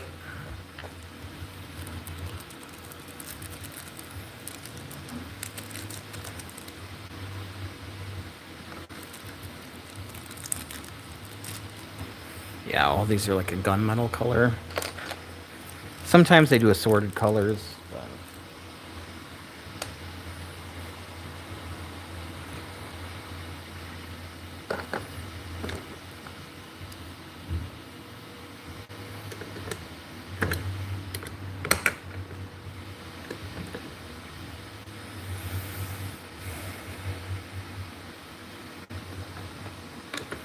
Really?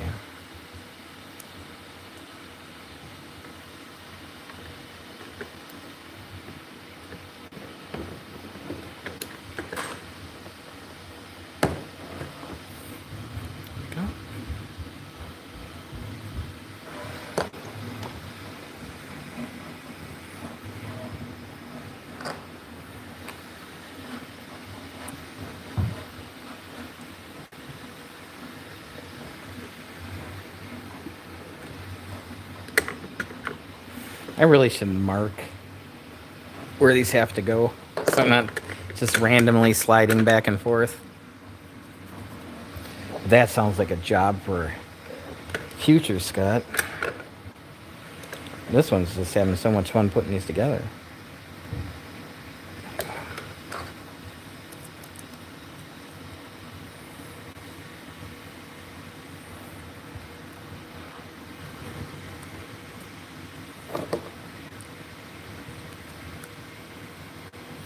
Yeah, I would have to say these are pretty.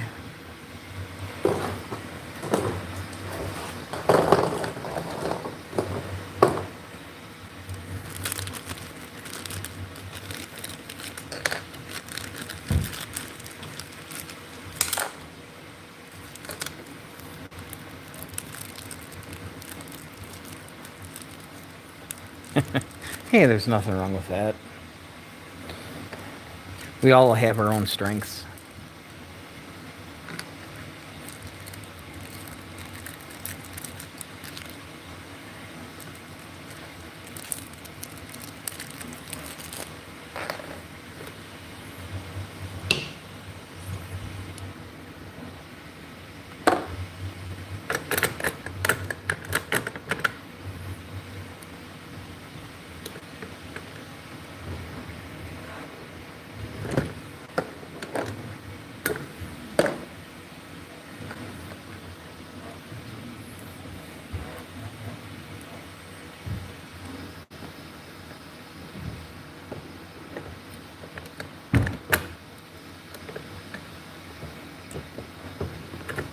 I mean, I cannot deal with people.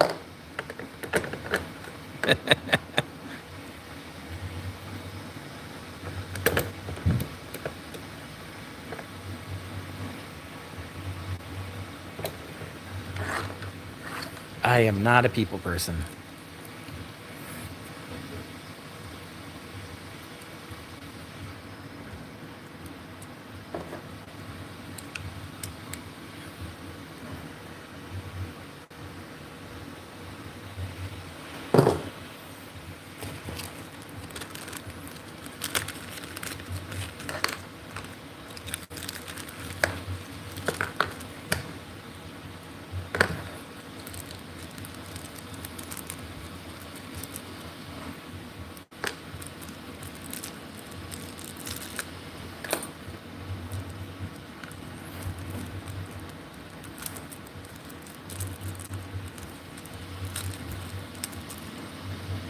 So I do want to play around with doing some inlay work on some spindles, on some pens coming up.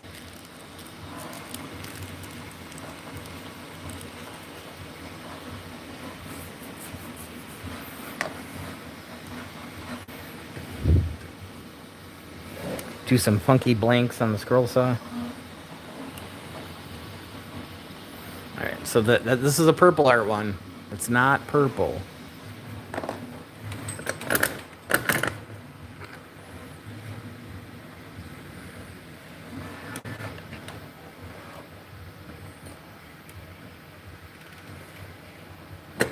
But it will be.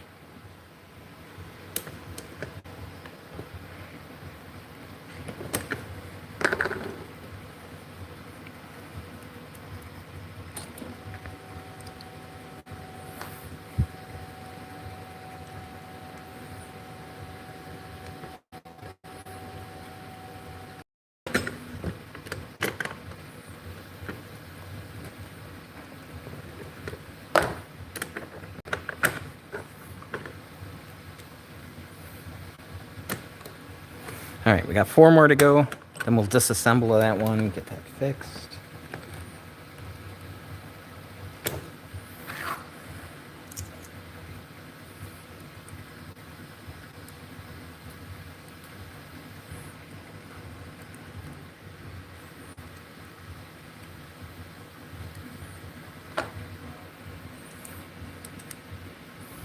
Alright.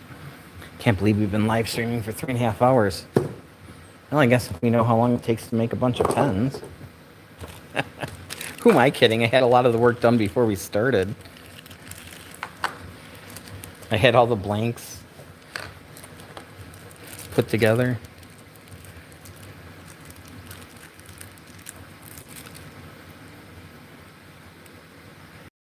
Yep. You know, I do a lot of festivals, so I do deal with people.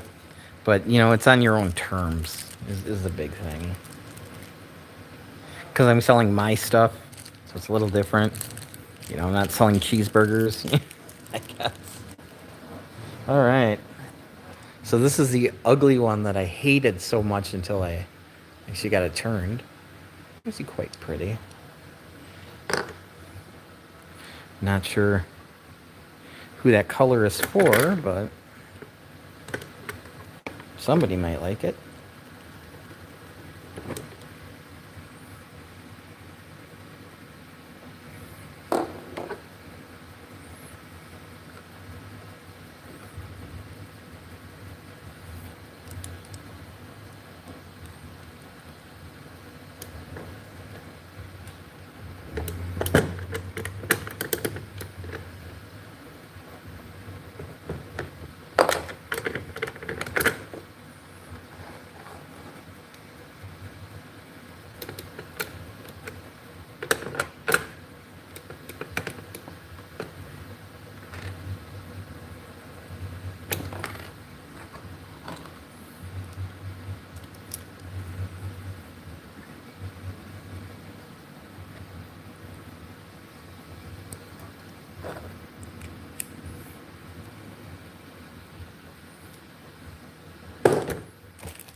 So it is a little humid in here today, which is good. Otherwise, these bags would be sticking to everything. Get static on them.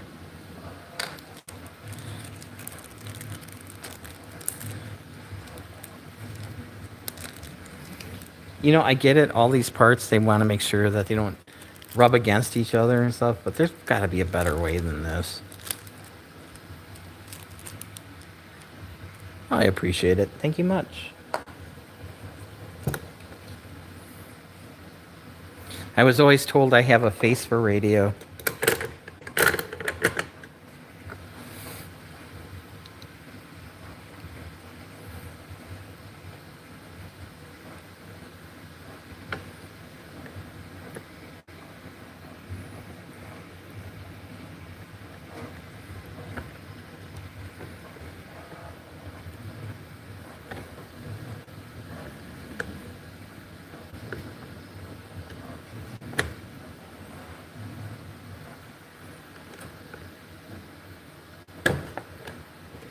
Don't want to use that center bit because for some reason the metal on these are just a little soft and can put an indent, which I haven't come across on other kits. This is the first kit that had that issue.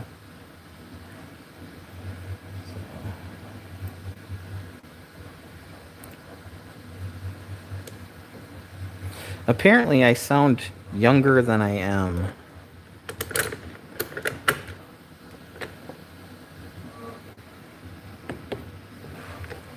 Somebody thought I was in my 30s. I'm 51.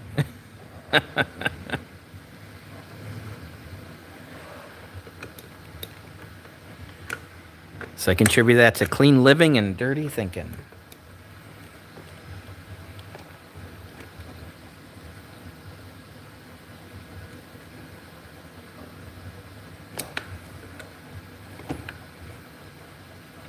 All right, fine. I'll use the center. You want me to use the center? I'll use the center.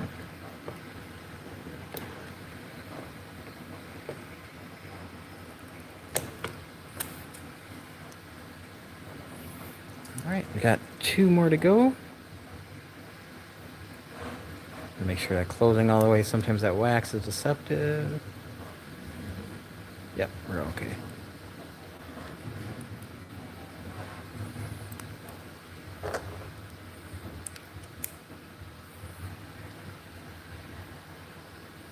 So it's not the most curly maple I've ever seen in my life, but I think it's pretty. All right, got 2 more kits.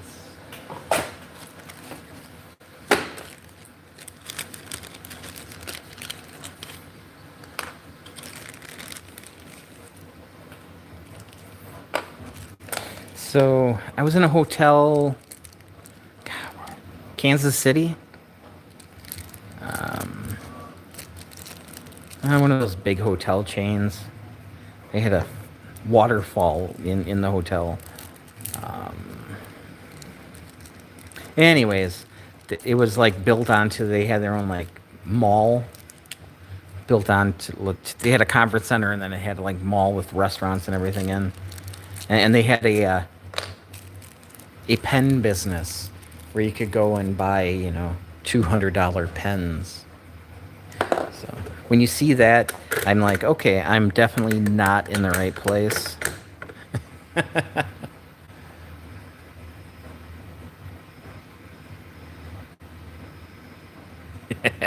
Yeah, that's pretty much it.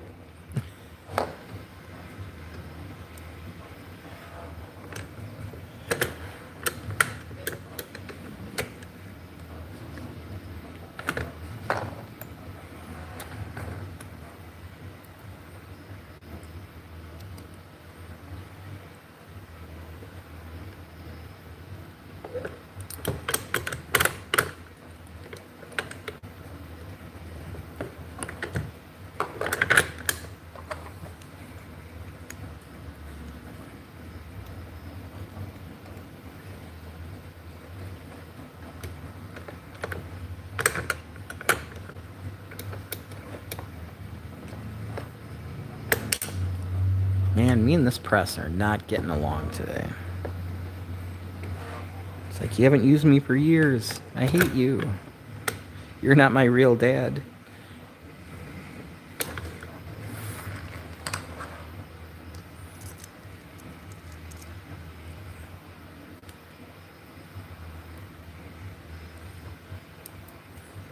Here we go.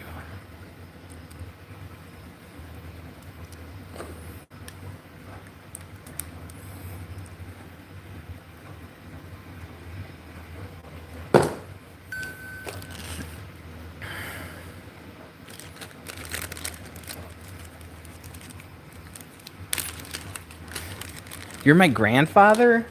Oh my god, I thought you died in the 80s.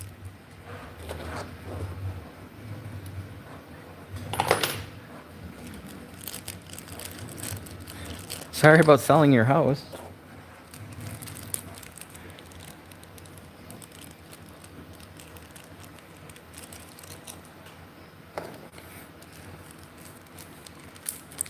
Sure sounds like it.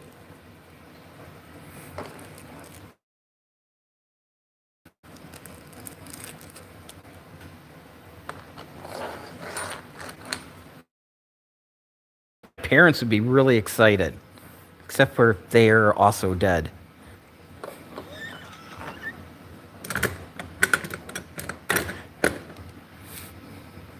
Hey Edgar, how's it going?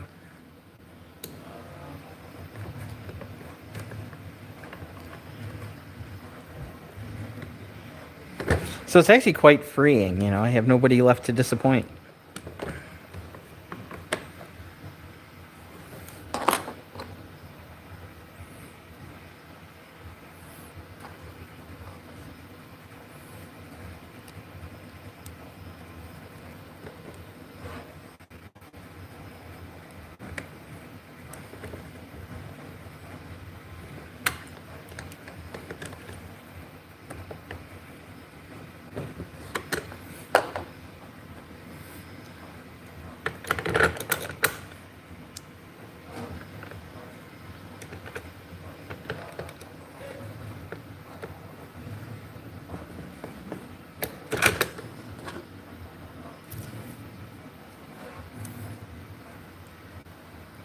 So yeah, just get that plug off.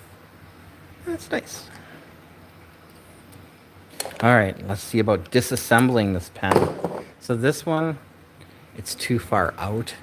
What happened was I had to trim this barrel down a hair. And when I put it together, I pressed this in too far, so this is sitting too far back. So you have to take this off.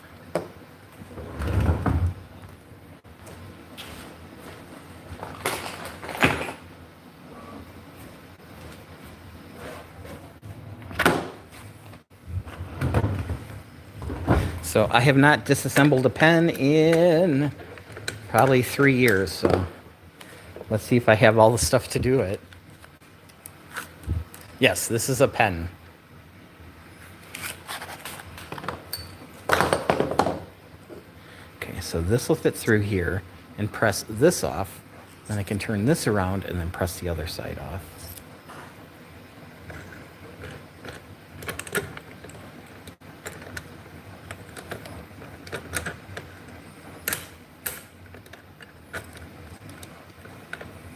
So it's got this big kind of rubber band.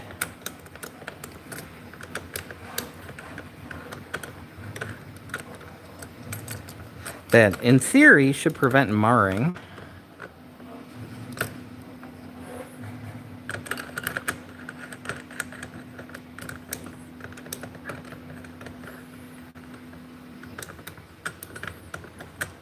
You know, I haven't done this for a while.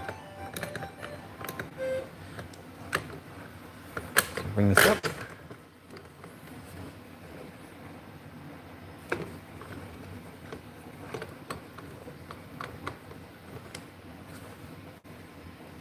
There we go. So we just remove the back.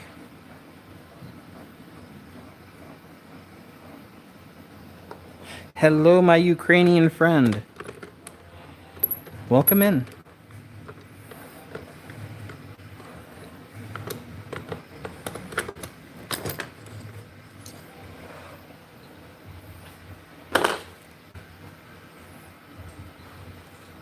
Right, now we're going to have this bigger piece that we're going to bring in here to press that out.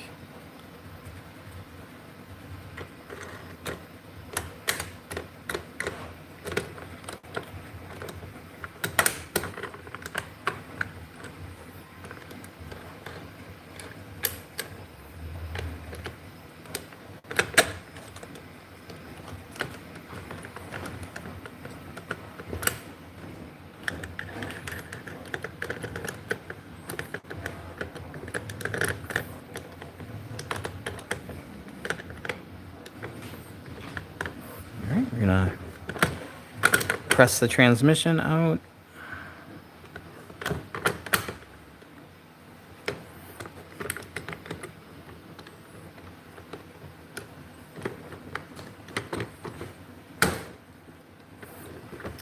And I failed. Oh, I'm such a failure. So I actually broke the glue, which isn't the end of the world either. I'll just take this piece off here. I can re-glue that. I mean, I had a lot of force on it.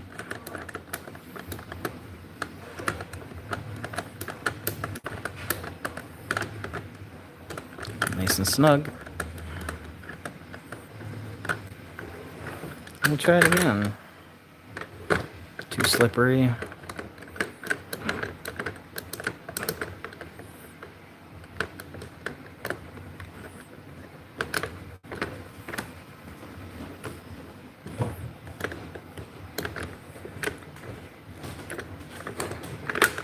Okay.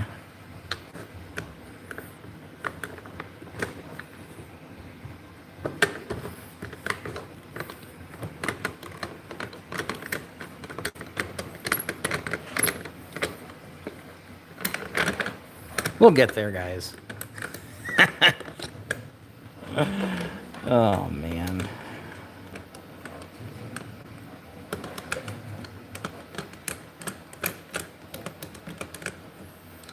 That's not going to work.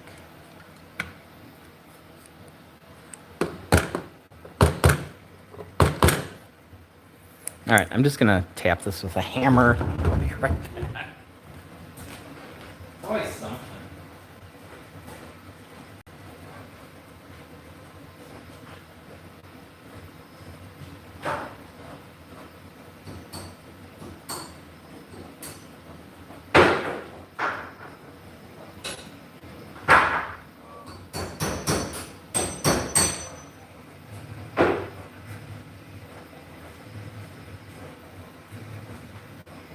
Alright, I got it apart. Imagine that. All it took was a all it took was a hammer. I have to grab some glue.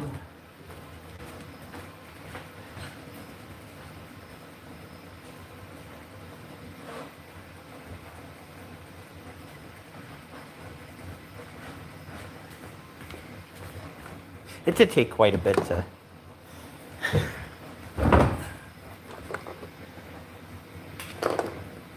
get that out.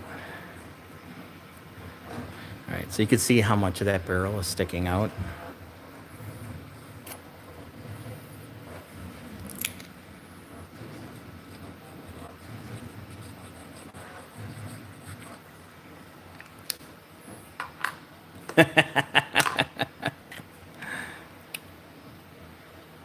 It's always just time.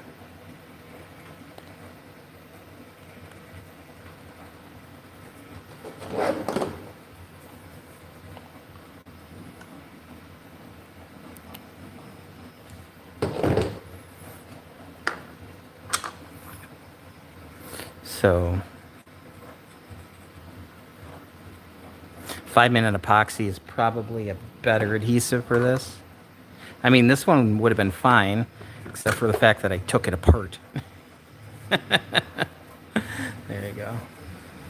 All right, so we got this little brass piece that's sticking out because I had issues with the blank. So I'm just gonna go sand that off. I'll take you with. Shouldn't be too exciting.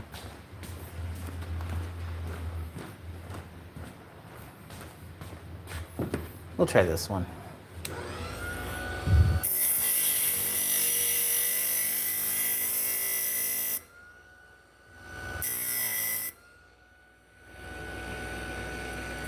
There we go. Bam.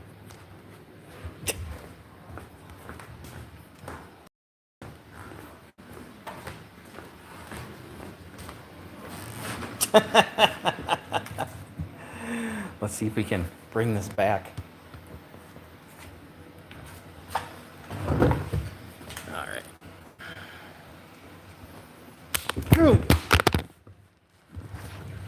Well, that was the sound of me breaking my my stand. Which is ironic. That's the sound of Vicky sneezing, too. All right, we still have audio, right? Oh, I broke it again. You're a piece of garbage. This is why I have to sell pens to buy a different phone holder. All right. It does. It happens a lot. Especially when you're live streaming. All right.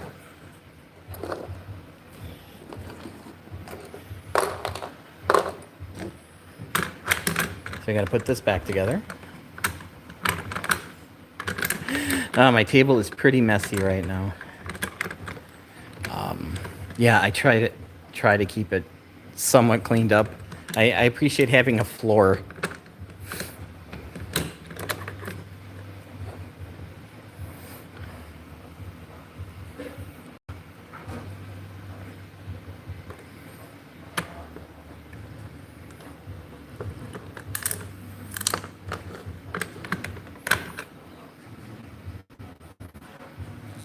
Yeah, my phone is fine.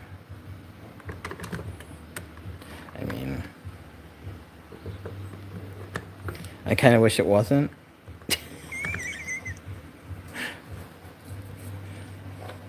Almost like I'm ready for a different phone. All right, so we're barely gonna set this in. So it's gonna be maybe sitting in about a 1/16 of an inch. Try it there. Controls chaos, yes.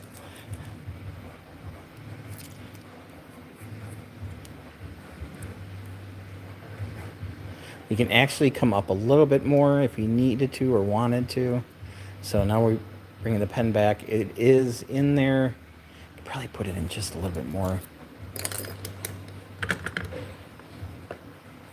No, it's just a hair too far, and then we got to disassemble it. We were making some pens today, so we're actually putting together the last one. So this one had issues. Come in there.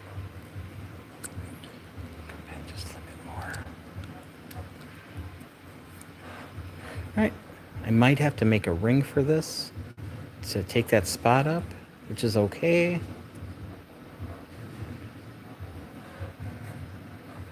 So that one is still a work in progress, but we'll figure it out. So let's see what we got done.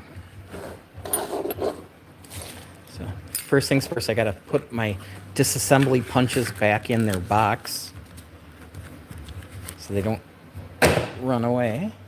All right, let's look at what we got done today.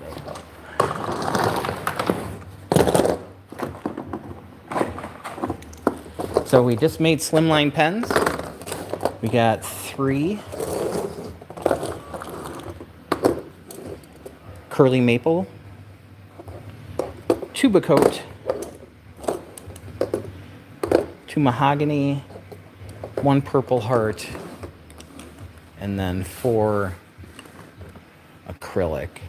And that other acrylic one, that yellow one, the next time I turn an acrylic pen, I will save a little piece there, maybe a black or a darker piece, just to cover up that gap there, and then this one will be good to go too. And then we had 1 mahogany one with a little chip, so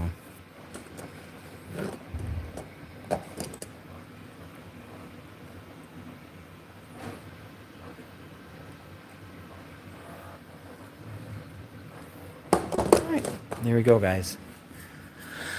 I'm going to talk for 2 minutes and I'm going to call it a stream. Yay. 4-hour stream. Crazy.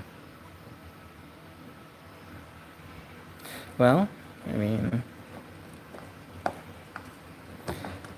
you can get 3 an hour done. I guess that's not so bad. So yeah, I'll put some of these up on Etsy later. Not really in a big rush.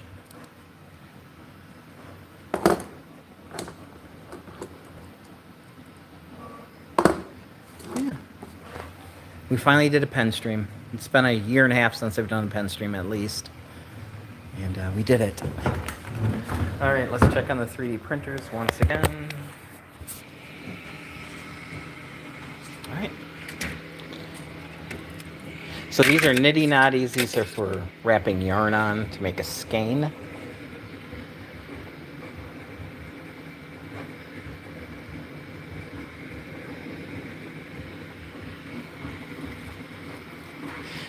Yeah, have a great day. I mean, I'm ready for some lunch.